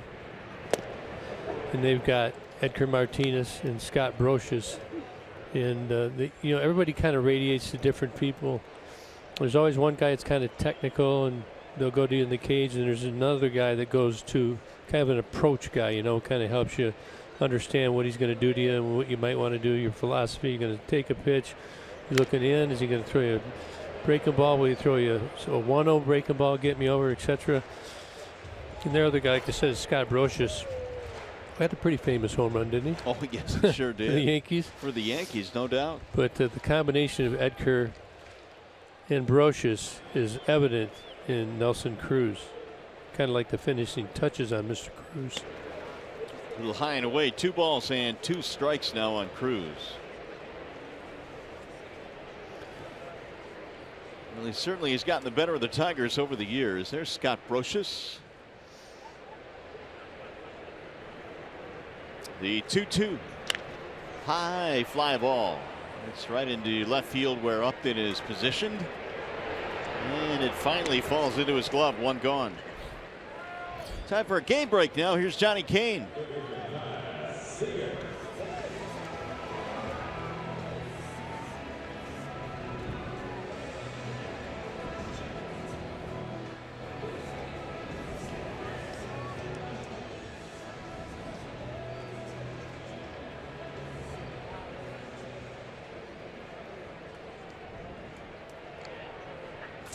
They're going to win. Yeah, we're going to try to make sure that doesn't happen. We've got a lot of pull up here. Here's Kyle Seager. Straightens him up 1-0. Just kind of reading about Gaylord Perry, who we were talking about. I didn't realize he was the first to win Cy Youngs in both leagues. I didn't know that. There's another pop-up. Middle of the infield. It's going to be Kinsler to the grass, and Seager is retired. All of a sudden now, Norris on a roll. He's retired 8 straight. After the early onslaught by Seattle, 92 pitches now. This is something the Tigers have been trying to get Daniel to do now. Go deeper and deeper into games as the season has progressed. He's trying to get through 6 here. Yeah, gave up 3 runs in the second, 2 runs in the third, and has really settled down. That's, you got to stay in the game. They were going to leave him in there anyway because the bullpen's toast right now. Yeah. They need a little rest. They need a blow. Tigers had to lean on Shane Green again last night, and he was not sharp. Wilson, Alex that is, has not been sharp. But really, if you're Brad right now, I mean, you've got no choice. You've got to win games. You've got to throw your best out there. Obviously, you're not going to get anybody hurt. No, it's Justin Wilson on the left right there. Oh, is that his brother right next to him? But yeah, here's the new guy. Let's get that picture there. Without the beard. You seen him before? It's Alex. Shaved the beard. I don't know that I've really ever seen him do that. Where's Greeny? Take that hat off. He's got a shaved head. Alex Wilson looks like a totally different person. And both those guys, Green and Alex, walked on the bus today, much to the shock of their teammates. Bald head Greeny right here, and Alex here with the shaved beard.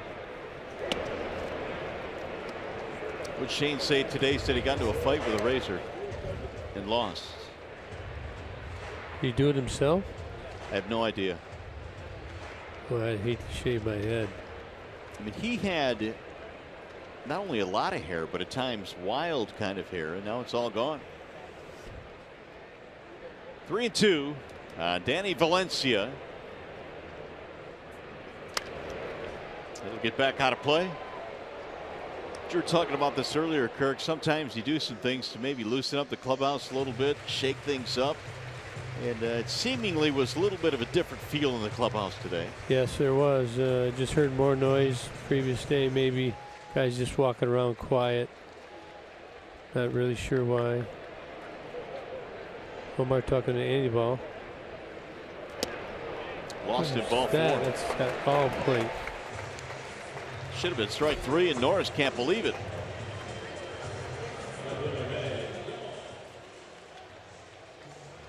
Yeah, this had the plate for sure. Maybe he caught it wrong. Missed his target, but Yeah. it definitely cut across the front of the plate. Manny Gonzalez back there. Want to make sure you don't yell at him in Spanish. He knows the language very well. You're spent Gamble.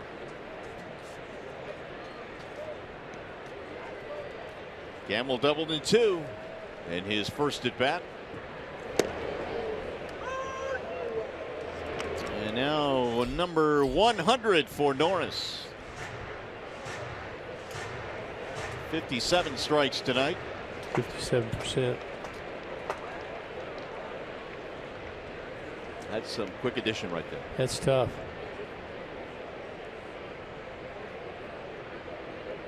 Here's the 0-1. Ground ball to second. Kinsler a step to his right. And Gamble is out. That'll end the inning. No runs, a walk, 1 man left, 6 in the books.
game summary. Ian Kinsler having a good day on his birthday in the 3rd inning, top of the 3rd, the big home run. Tigers clawing back. Robinson Cano with a 2-run home run in the bottom of the 3rd. They made it 5-1, and Ian Kinsler with the RBI single in the top of the 5th. Tigers clawing back to 5-3 as we go to the top of the 7th. And it'll be Andrew Moore back to the hill facing Castellanos, Presley, and Hicks in the Tigers' 7th inning. It's been a good night for Nicholas so far. Single, double, run scored, and the first one is up high, 1-0. Andrew Moore has thrown 88 pitches in his major league debut. He's given up 3 runs to the Tigers. And Nick taking all the way. It's in there for a strike. Yeah, he certainly was. Tony Zick is starting to warm up now in the M's pen. And again, they should be without their closer tonight, who has worked 4 consecutive nights. That would be Edwin Diaz.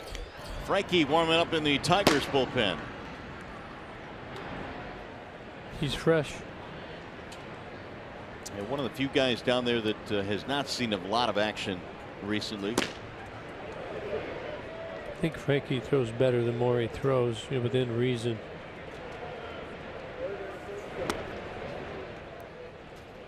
2-2 on Castellanos.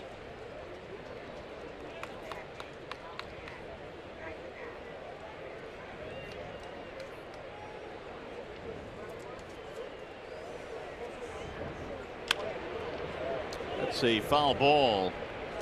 He made a bid down the right field line. You ever do that ball girl or ball boy guy? Like down there, see her down there? You'd be a good one. Me? Yeah. Yeah, I'd love to do that actually. Well, maybe when I was younger. High pop up. Gonna be in the shallow left center field. Change up. And Heredia makes the catch. 1 away here in the 7th. Well, the Tigers face the Indians on July 1st at 7:10, or make it 7:15 p.m. It's Negro Leagues weekend. The first 10,000 fans receive a free Detroit Stars duffel bag.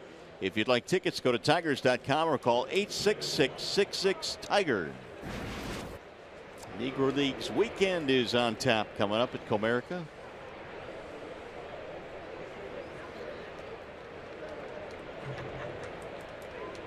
Andrew Romine is going to pinch hit for Presley. Something must have happened to Press, huh? Yeah, it looks that way. Presley was 0 for 2 in the game. Must have hurt something, pulled something, ankle, hamstring, quad.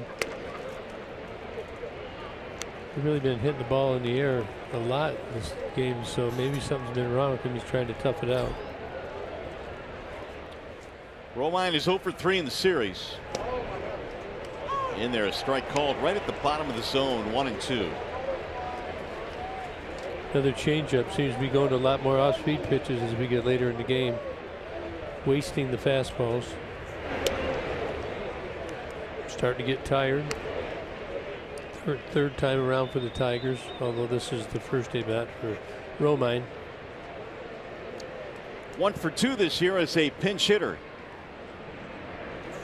Swing and a miss, and Romine is out of there. 2 gone.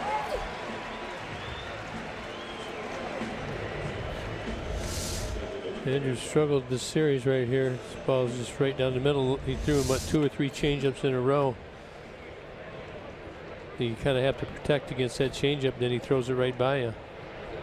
4 strikeouts now for Moore. Here is Hicks, who doubled and scored back in the 5th when the Tigers scored 2. Kid's really throwing strikes too, so he's getting ahead early in the count. Tigers are taking, put you in the hole, and statistics are going to say you're not going to be as good when you're behind in the count. Lazy fly ball to left center field. Look out, a little bit of a collision. Gamble and Heredia. Gamble makes the catch, and it's going to be a 1-2-3 inning. Coming up, the Consumers Energy 7th inning stretch.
Fox Sports Detroit is brought to you by Comerica Bank, a part of Detroit and the community since 1849. Your Metro Detroit Chevy dealers. Visit ChevyDetroit.com. See why Chevy drives to Motor City. And by Wallside Windows. We can do that. We are the factory. More views from atop the Cascade Mountains amongst the clouds. Let's go rock climbing. Cool. Ever been rock climbing? Not like that. Yeah, that's big league rock climbing there. So K-Rod is in now as we go to the bottom of the 7th, and he'll deliver a strike to Heredia. Need K-Rod again to hold the Mariners in check.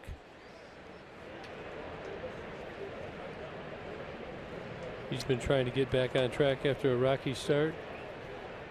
See the ERA still over 6. Tigers need him to contribute. So let's see as Pazzo starts to warm up in their bullpen. Daniel retired 9 of the last 10 that he faced. After some early trouble, Norris settled in nicely. Here's the 1-1. Down the right field line, slicing foul. Well, much the same. Daniel Norris got the Mariners to go down in order in the first inning. Second inning, 2 walks. Seemed to struggle out of the stretch. They ended up getting 3 runs. Then gave up the 2-run home run to Cano in the 3rd, and then, like you said, just shut him down. Seattle box tonight.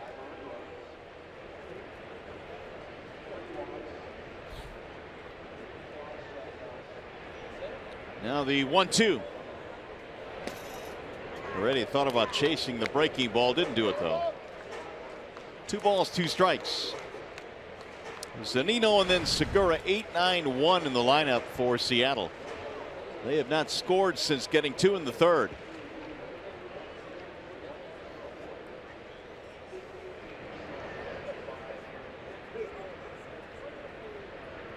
Oh, he hit him. Already a hit by the pitch to get things started here. Yeah, it's not what you want to do. You want to get that leadoff hitter, and Frankie can be slow. Alex is quick back behind the plate, though, so he's going to have to keep an eye on him, hitting right on the elbow. I think he's got a pad there.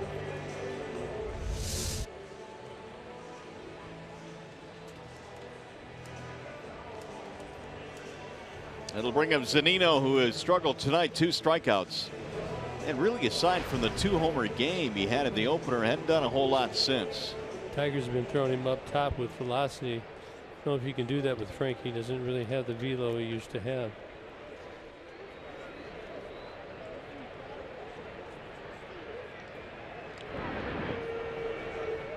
First throw over, they're booing. Boo. That's your favorite.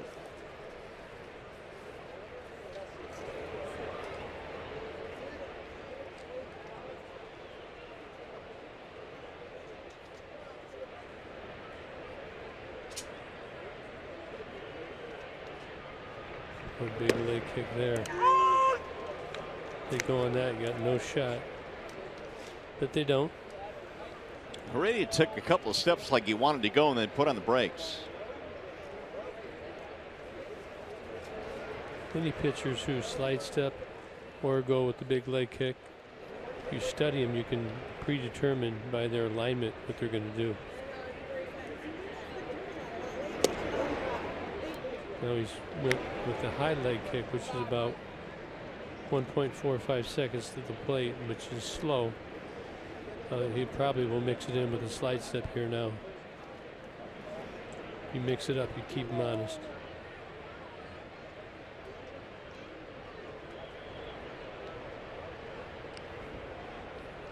The 1-1 popped up. Shortstop Iglesias under it. And Zunino is out. He's 0 for 3. Hey, the can't miss event of the summer hits South Beach when baseball's biggest stars take the field for the MLB All-Star Game. It's July 11th and it's only on Fox from Miami. Big ballpark. Home Run Derby is going to be on, what is it, Monday? Yes. at the Futures game on Sunday.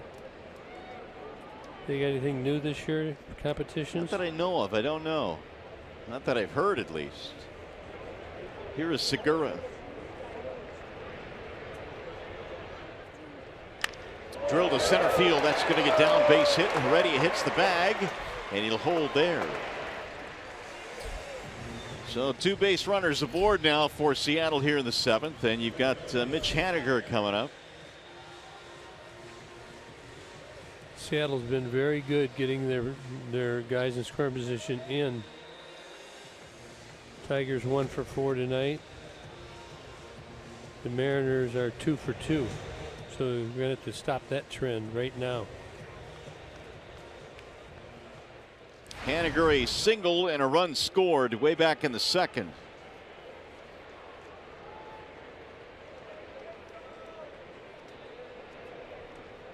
So if your pen is fresh, you could have somebody up right now, but Brad does not have that luxury. No, not at all. That pen has been used extensively. Frankie gave up a 2-run homer in game 1 in the series in the 8th inning, which moved a 2-run game to a 4-run game. Trying to hold it here in the 7th.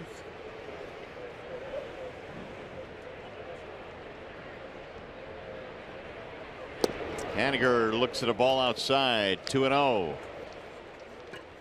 Gonna probably throw the changeup here behind in the count 2-0.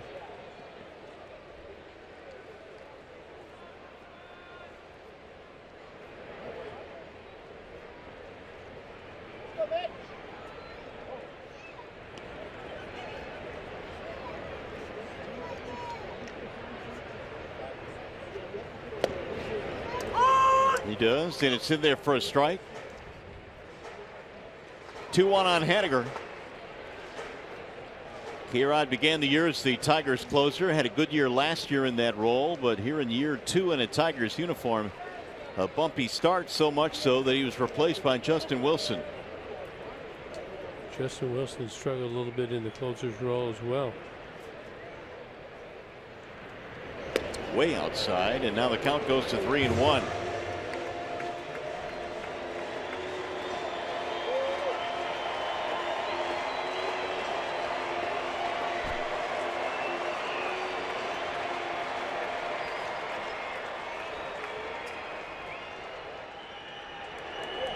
.44 saves last year for K-Rod for the Tigers.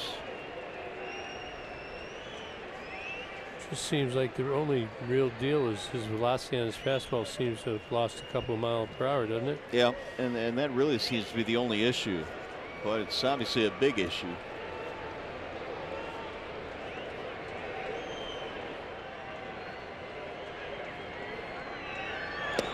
And he walked him, and that's going to load the bases. Haniger laid off, so a hit batter, a single, and now a walk, and you've got the middle of the lineup coming up.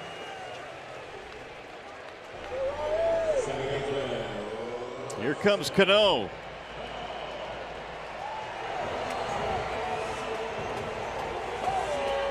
Asking for trouble. Pretty good hitter. Cano slammed a 2-run homer off Norris back in the 3rd. Tigers desperately trying to keep this a 2-run game. So a nice ground ball would be good, but Frankie doesn't throw a ton of ground balls.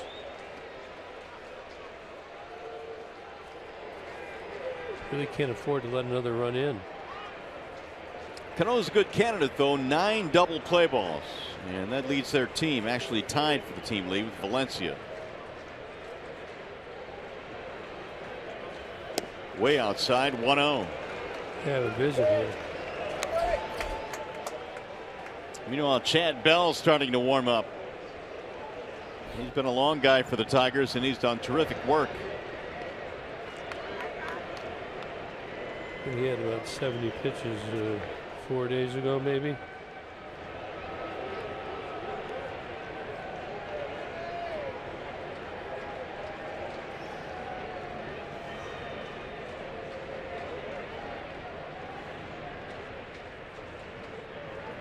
Cano sends it high in the air. deep into right field. That ball is way back, and that ball is gone. A grand slam.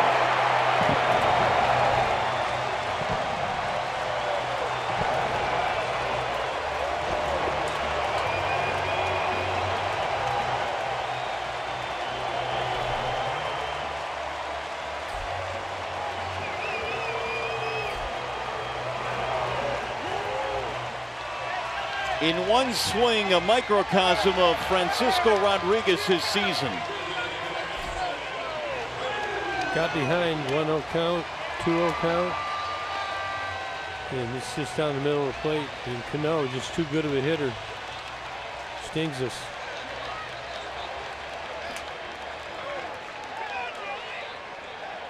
A 6 RBI night tonight for Cano, 2 homers. And it's 9-3. Here is Cruz. Strike 1 to Nelson Cruz.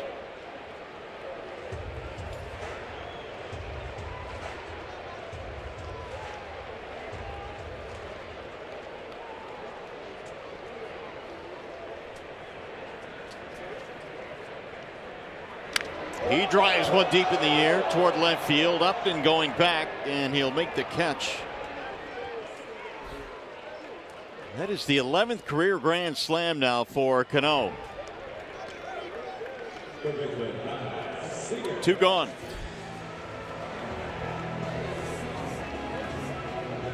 Looking here, I'm not sure Cano just thought that he got this ball when he first initially hits it. Didn't think he got it, but it did carry out. He got it good enough. Ball's right down the middle of the plate on a 1-0 count. And we've been keeping track of basically all the runs have come off of hits when the Detroit pitchers are behind in the count. It's just a bad recipe. It's just bit us again. Here's Kyle Seager now with 2 outs. And he'll look at a strike 0-1.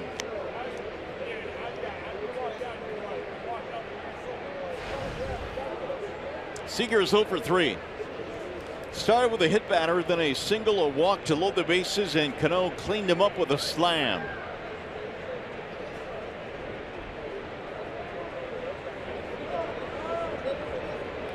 Nine runs on 7 Seattle hits tonight. In there, a strike called. Now 0-2 on Seager. And now Povsey starting to warm up with a 6-run lead. Pazos was warming up.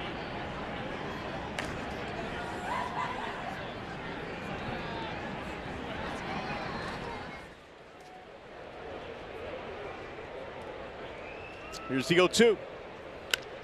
In the air to center field. Romine is under it.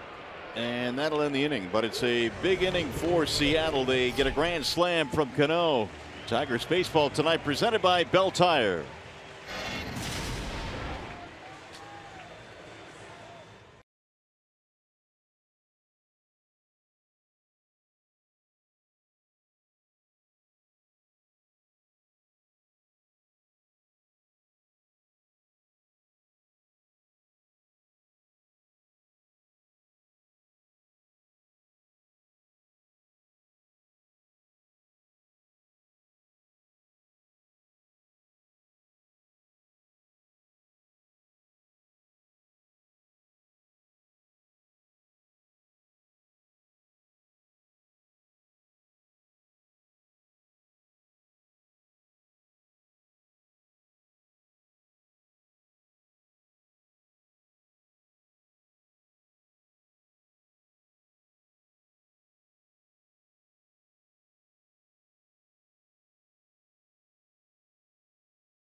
By pitch, Andrew Moore, the rookie, gets his major league debut. Really, he's throwing a good game. He's got the fastball working, the two-seamer running in on the righties, also elevating the four-seamer, breaking balls, change-ups. 7 innings pitched, 6 hits, 3 runs. Did not walk a batter and struck out 4.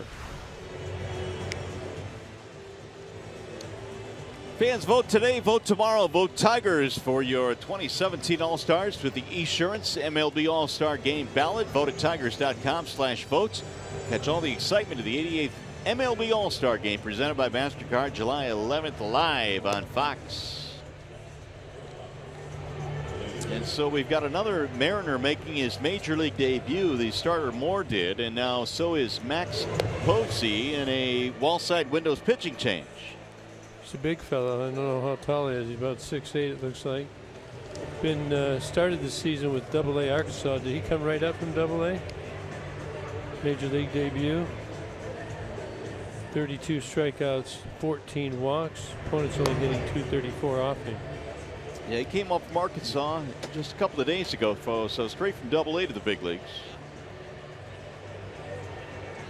Posey is 23 years old. He's listed at 6'8", 220.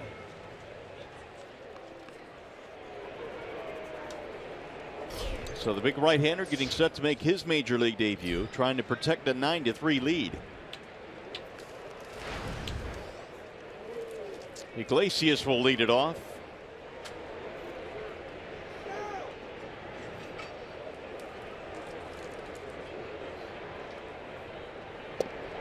And down the middle it comes, strike one at 94.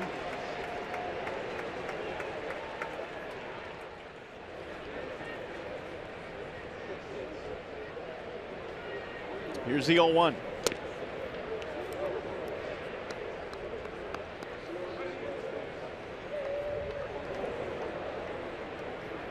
This guy is big, not overpowering, low walks, lots of strikes.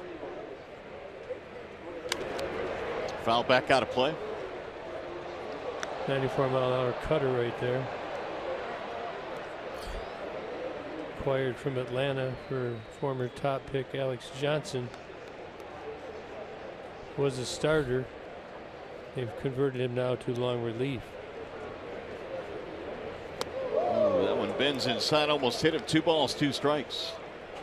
Posey played his college ball at UNC Greensboro.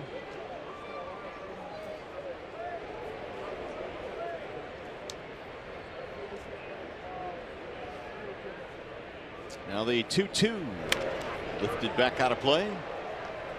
Tigers got between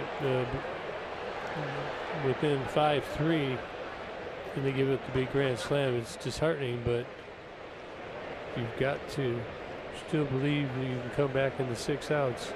Maybe it's unlikely, but you cannot succumb to the urge to give in. Meanwhile, Iglesias is continuing to battle. Iggy with a ground ball that scored a run back in the 5th. The Tigers fell behind 5-1, then scored 2. Kinsler is homered tonight. But Cano's grand slam over the right center field wall off Francisco Rodriguez, lengthening the lead. Broke his bat. Yeah, he's got the cup on the end there for that bat. It's hollowed out. If you hit a ball off the end of the bat, it's going to splinter it like that. Get a fresh one. Looks like ash bat. They have ash, maple, hickory.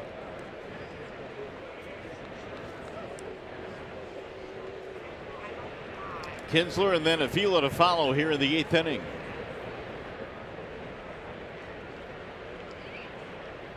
Here's the 2-2, and it's outside. 3 balls and 2 strikes. 95, he's pretty firm. Scouting report says he didn't throw this hard.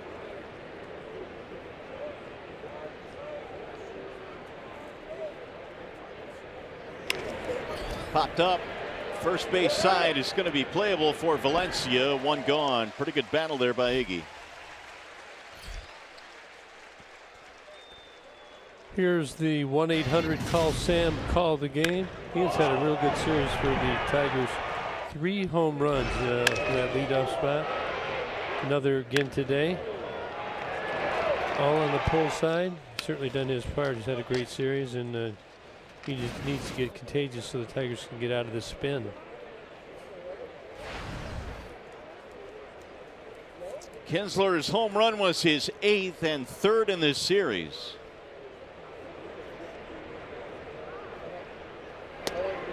In there, strike one on Ian. 96 that time from Posey. Hasn't pitched in a while. He's fresh.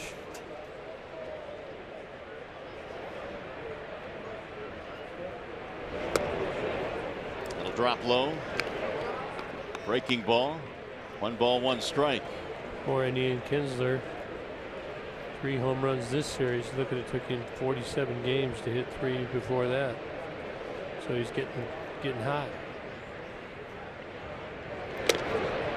2-1.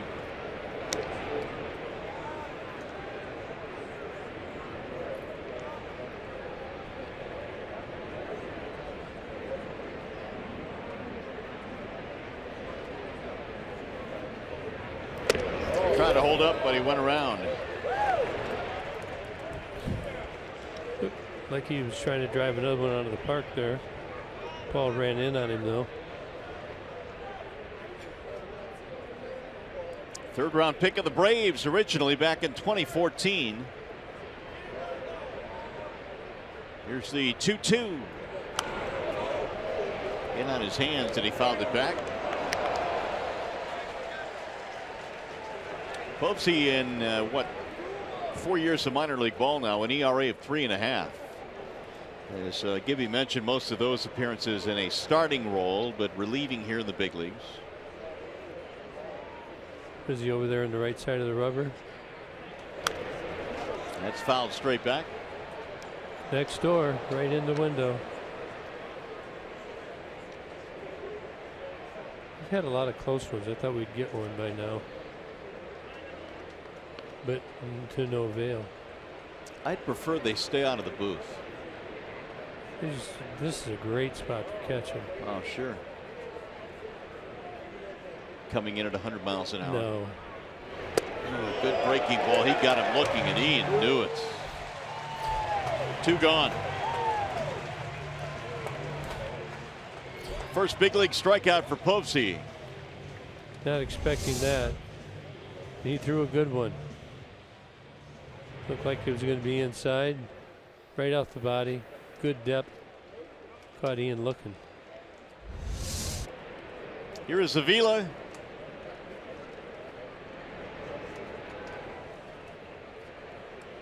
Moore, the starter, retired the last 7 straight that he faced, and now 2 in a row here for Posey.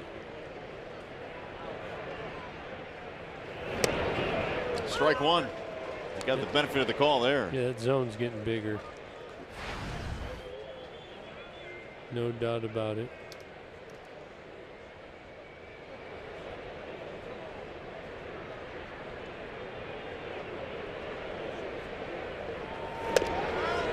That one is wide, just a tad.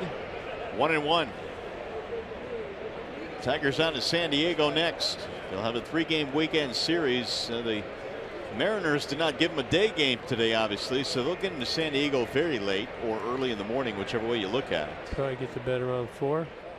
And then play the night game tomorrow. That ball drilled to the gap in right center field. It's going to get down. Avila digging for 2. And he is in there with a double.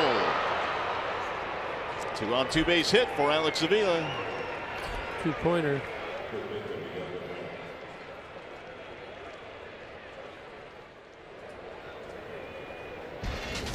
Well, the Bernstein advantage showing Alex Avila the last 2 years at 202, but this year over 300. Yeah, you just see the numbers. Home runs, he's already got 10. This was all of the previous 2 years, 11. Had a great year for the Tigers. He's been playing a lot. He's an older catcher. He's getting older, so at some point probably going to see James McCann get some more playing time. But in the meantime, Avila does not appear to be tired at all. He continues to swing a pretty good bat. There's a high drive to center field. That ball is hit well. It's going to the track, to the wall, and it's out of here, gone. A home run for Miguel Cabrera, and the Tigers have a little bit of life. This is a good sign. This ball right down the middle, and he hits it to the middle of the field. The previous, they were kind of hitting him to right field, and they were not carrying. He leaned on this one. He jumped it. Sounded good too. Tigers are not laying down. That'll make it 9-5. 2 out double and a homer. Miggy's 8th of the year. Now JD Martinez. Oh, look out. Over his helmet. Down goes JD.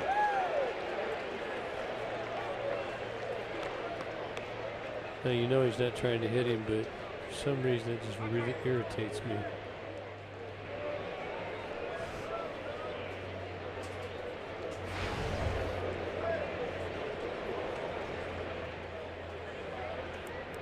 Martinez 0 for 3. Heater. 1 ball, 1 strike. Tigers have 2 home runs tonight. Kinsler and now Cabrera.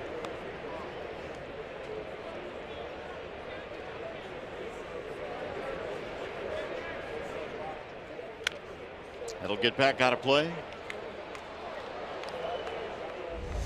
Well, let's take a look right here. He's on target right here. We were showing earlier. Look at how he's got the head down. He's following it right out. Seems like he's got better balance. That jumped off his bat. That's the Miggy we know right there.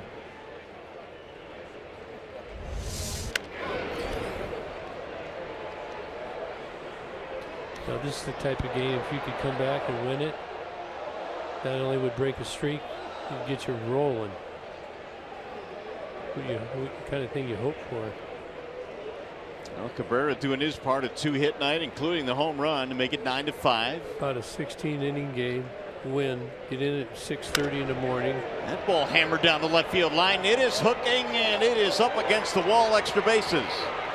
JD will cruise into second. That's a double. 3 straight extra base hits after Posey had retired the first 2. This is down in. JD is staying back good. Not out front there at all. Tigers have 3 hits in a row. 2 runs already here in the top of the 8th. And Seattle going to have to get the bullpen working here. It's only a 4-run game. Here is the upcoming matchup presented by Wallside Windows. The Tigers will be going into San Diego for the 3-game series against the Padres. Well, Michael Fulmer's going to try and get back on track versus Luis Perdomo. Anibal Sanchez, can he better his last performance? And then Jordan Zimmerman, who's really throwing the ball as good as anybody on Sunday there in San Diego. Finally get a day game on this West Coast trip on Sunday. Yeah, no doubt. Here's Upton now. Jay up fouls it back out of play. 0-1.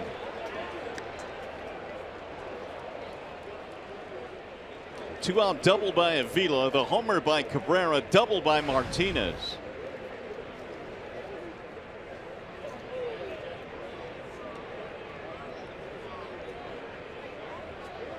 After Posey had gotten a pop-up and a strikeout.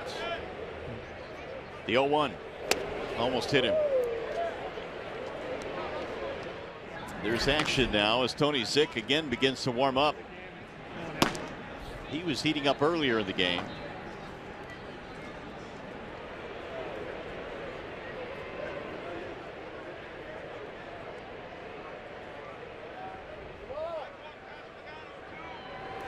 Upton takes high. 2-1. Prove it. It's becoming a struggle now for Posey. All of a sudden it's thrown 28 pitches.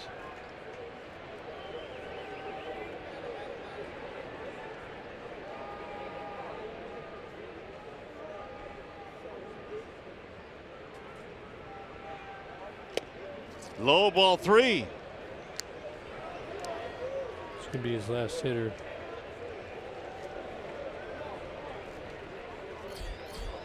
Castellanos on deck.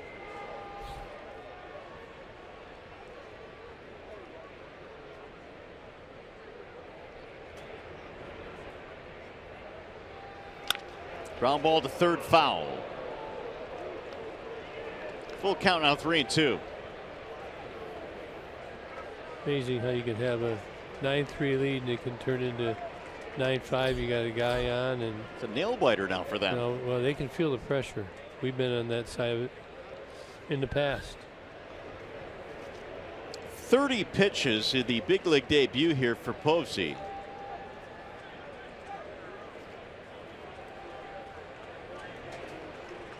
As a manager, you're just standing over there hoping he's going to get out of it. But with the Tigers, we're hoping something good happens for us. Line drive, base hit right field. Here comes Martinez to third. They're going to send him home, and he scores. Jay up with an RBI single, and the Tigers are back to within 3.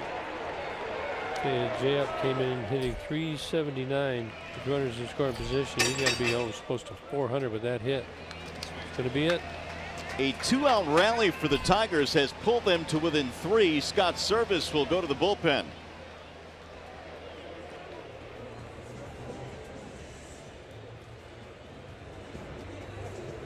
And that's going to be it as Posey gives up the baseball. It's going to be a wall side windows pitching change. Tigers still very much alive. We'll be back.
Cabrera last year, this season, earlier we had to brush through it a little bit. We're going to look at it once again.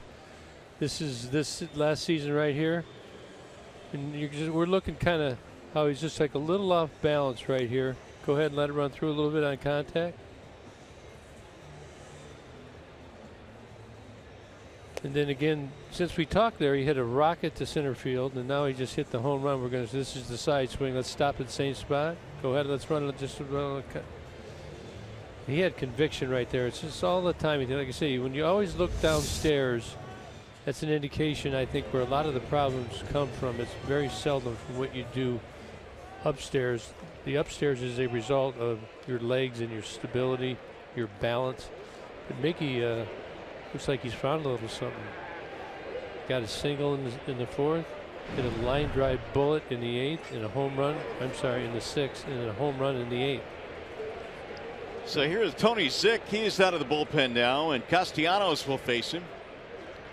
Tigers need one more base runner to bring the tying run to the plate. And Nick looks at a strike 0-1. Zick fastball, slider, 2-pitch pitcher.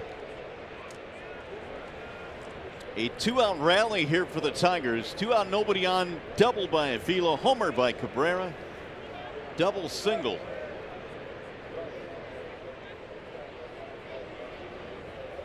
Swing and a miss.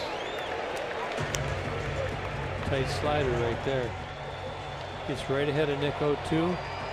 And Nick's got to shorten up, got to find a way. Got to find a way to get on.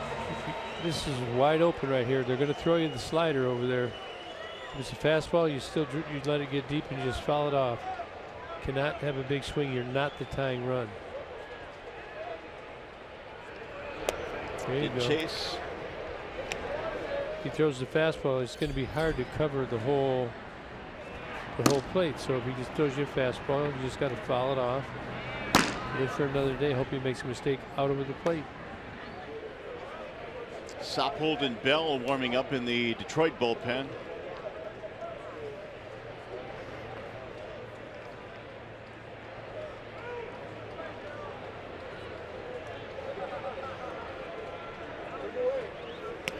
Low, 2 balls, 2 strikes. 3-2 is going to be a slider, I promise you that.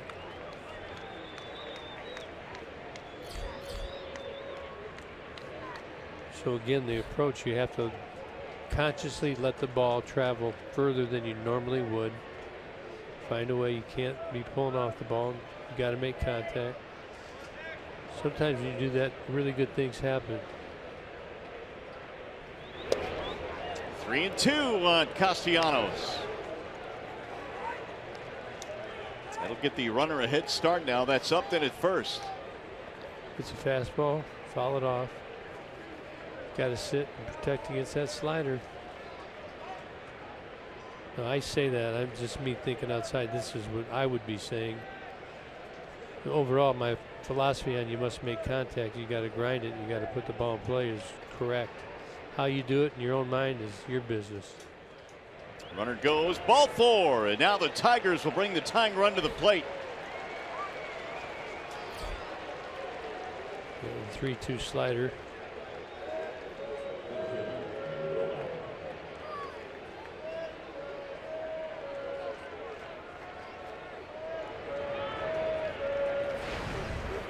Good at bat by Nick right there. Got down with 2 strikes early. Here is Romine now with 2 on and 2 out. Ball 1 to Andrew. That bounced in. Well, Seattle is somewhat familiar with this kind of scenario. Back in April this year, they led 9-3 going into the bottom of the 9th, and the Angels scored 7 to win. Tigers trying to turn the trick here as they put a comeback together in the 8th. We want to score more than 7. Good pick right there by Zunino. I'm telling you, you can just tell these guys, they feel you feel a little bit. It's just harder to throw the ball where you want to throw it. I'm feeling good right now. Even though we're trailing, I'm feeling good things going to happen. Swing and a miss, 1-1, and Romine. Andrew came on to pinch hit for Presley in the 7th and struck out. Continue to play him in at third base, at least even with the bag. You know he'll bunt.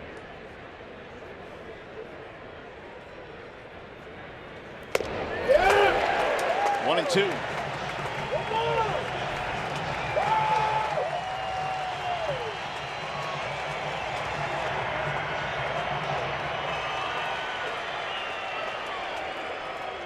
Tigers have out-hit him tonight, 10-7.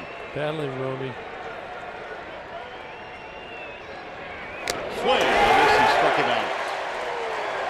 That'll finally end the inning, but the Tigers show life. Home run by Cabrera, RBI single by Upton, and we'll go to the bottom of the 8th.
9-6. It is a 3-run game, and on deck the San Diego Padres, and Gibby, they are 29-44 and hurting right now in a National League West that by and large is really good. Yeah, but they have a 9-4 record in their last 13 home games. We're playing them at home. They're still dangerous.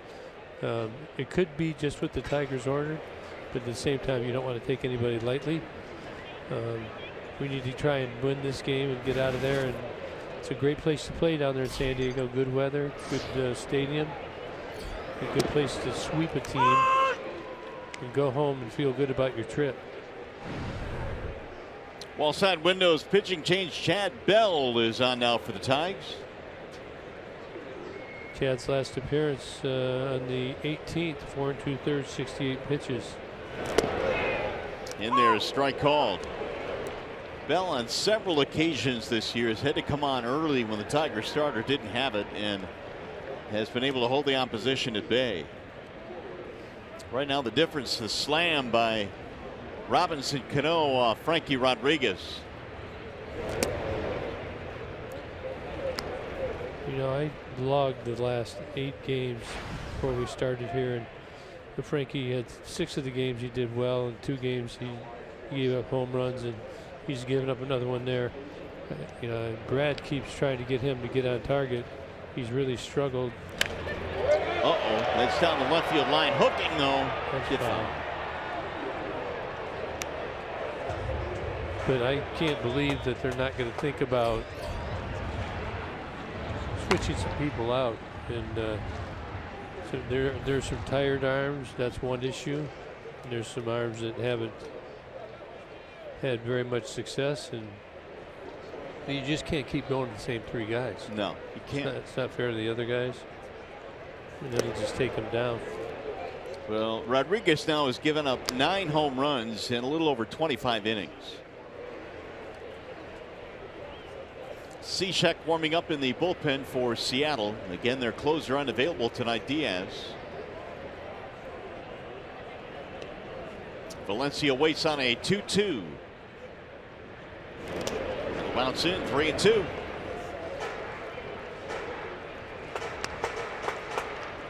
Valencia has been on base 3 times in this game. 2 walks, a single, a run scored.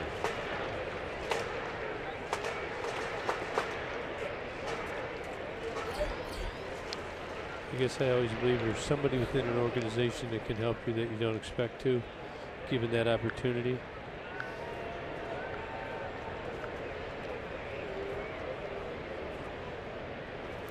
Bouncer back up the middle. Kinsler can't get it into center field, and Valencia on base for the 4th time tonight. Leadoff single.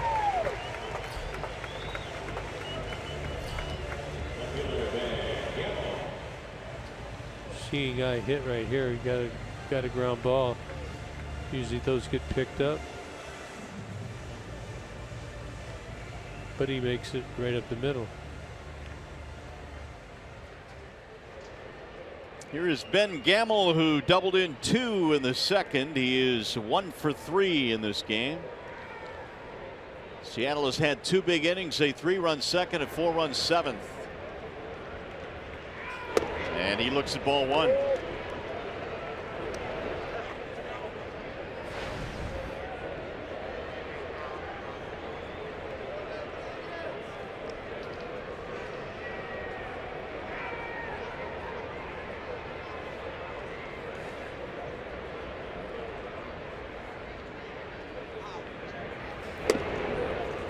Two and 0.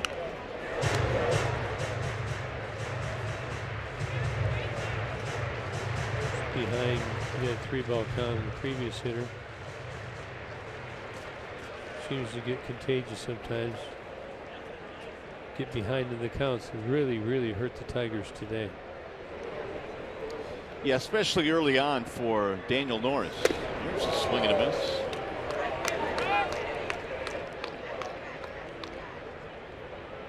Norris walked a couple in the 2nd, ended up giving up 3 runs in that inning.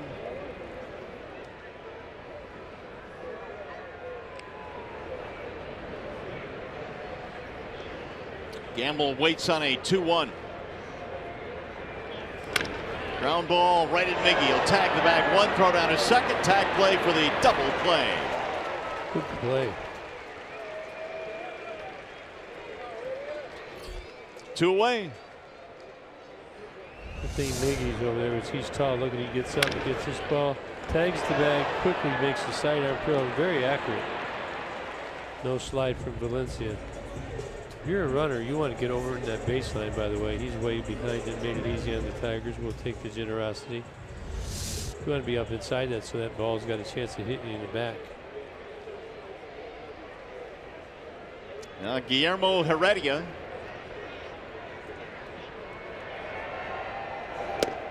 Strike one on Heredia. The Tigers in the 9th inning. Hicks, Iglesias, Kinsler.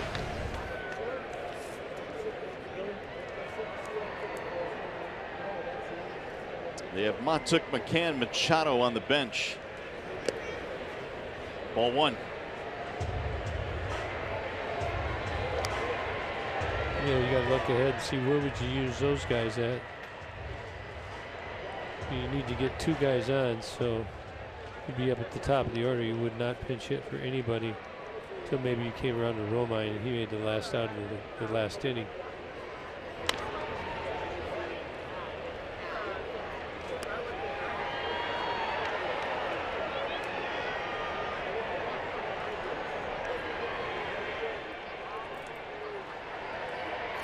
Cishek will be coming on, and he'll face those 3 hitters when we get to the 9th. They'll try to make sure it stays a 3-run game.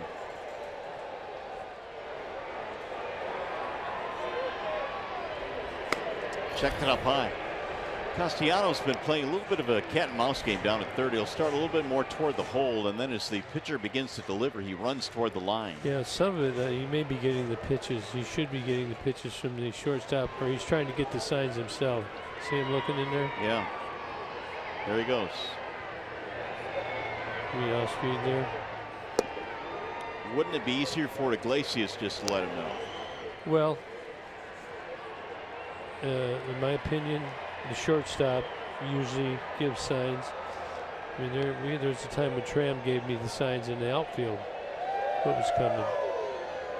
So a little something, but you have to disguise it so that their team doesn't pick up on it. The 3-2.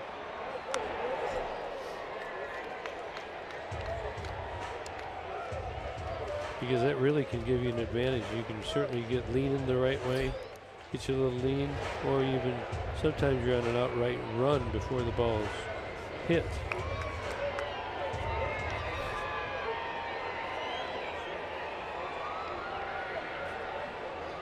Roger Craig believed in that because he wanted to make sure his pitchers understood why they had to hit spots. Slicing down the right field line. Foul. That's the way he challenged them to do so. Well, that guy's a hero among his buddies now. He's getting attacked.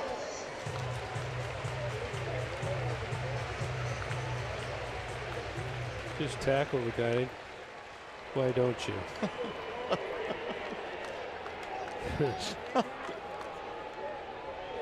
You see 3-2. Fouled straight back. So Heredia now turning this one into a long at bat, an 8-pitch at bat.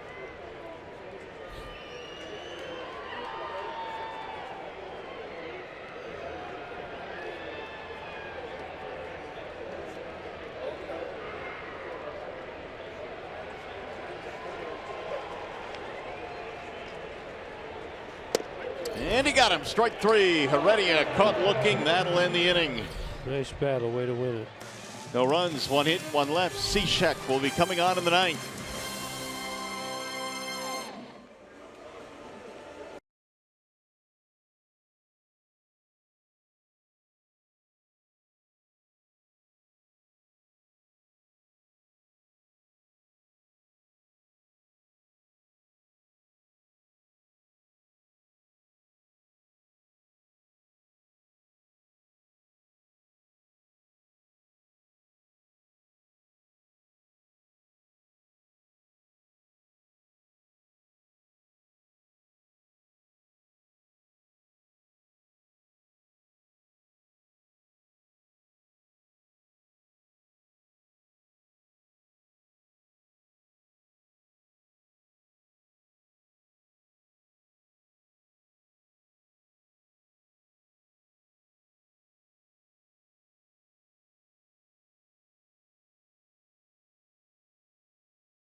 The Robinson Cano grand slam is the difference in this one. Tigers down by 3, need some base runners, and they need them now.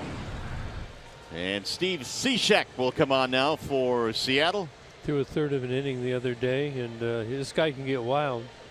They want to get through this inning without thinking about using their closing Diaz. As Mario said earlier, you used 4 days in a row, so I think you take a strike here with Cishek. John Hicks leads it off, then Iglesias, then Kinsler. The first one is hit for a strike from Cishek. Hicks with a double and a run scored in this game. 9-6 Seattle. Here's the 0-1. 0-2 on Hicks. Cishek has plenty of closing experience, most of it with Miami. And in fact saved 25 with Seattle last year.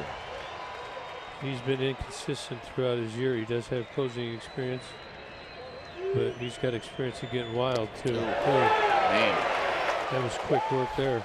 He got Hicks to go fishing big time there. 1 gone. We'll bring up Iglesias.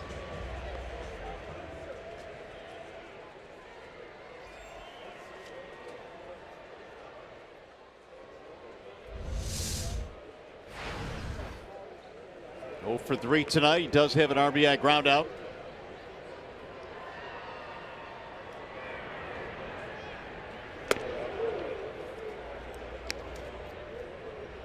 Iggy's ground ball made it 5-2 back in the 5th. Tigers got to within 5-3. Then the slam by Cano. That's what hurts. You come all the way back, you think you got a chance, and then you give more runs up. Got to get this bullpen tuned in where they are able to stop the bleeding.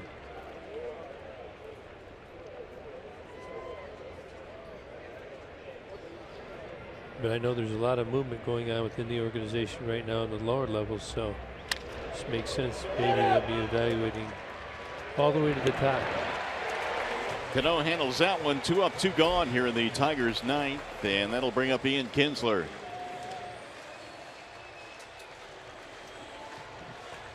Tigers down to their final out.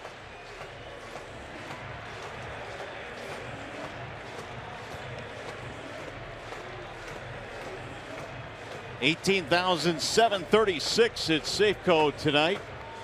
And their Mariners are 1 out away from a 4-game sweep.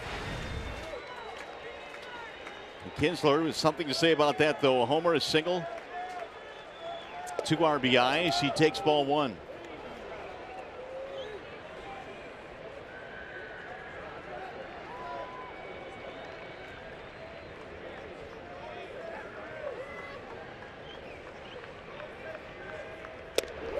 And there is strike called. 1-1 to Ian. Hey, Ian, he knows how to play the game. He didn't even think about swinging at that pitch. He's feeling locked in right now. Gonna make that pitcher throw a strike before he swings. Rolled foul, now 1-2 on Kinsler.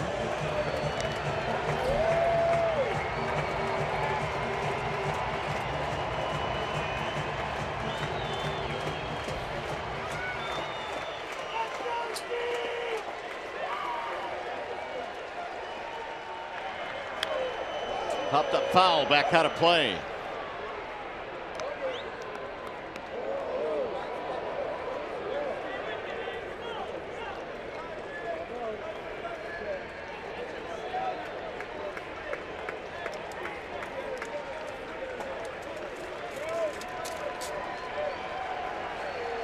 Cishek with the 1-2. Way outside. They'll go to the backstop. 2-2. Over torqued that one. Well, Ian Kinsler, he's had a heck of a day. Tell you what, it's one guy who's played hard all day long. Had the home run early on in the 3rd inning. Single in the 5th. Stole the base. And now trying to keep the game alive. Swing and a miss. He struck him out. Cishek, a 1-2-3 9th inning, and Seattle sweeps the Tigers. Now we send you to the Coliseum Studios. Johnny Kane standing by with Tigers Live postgame.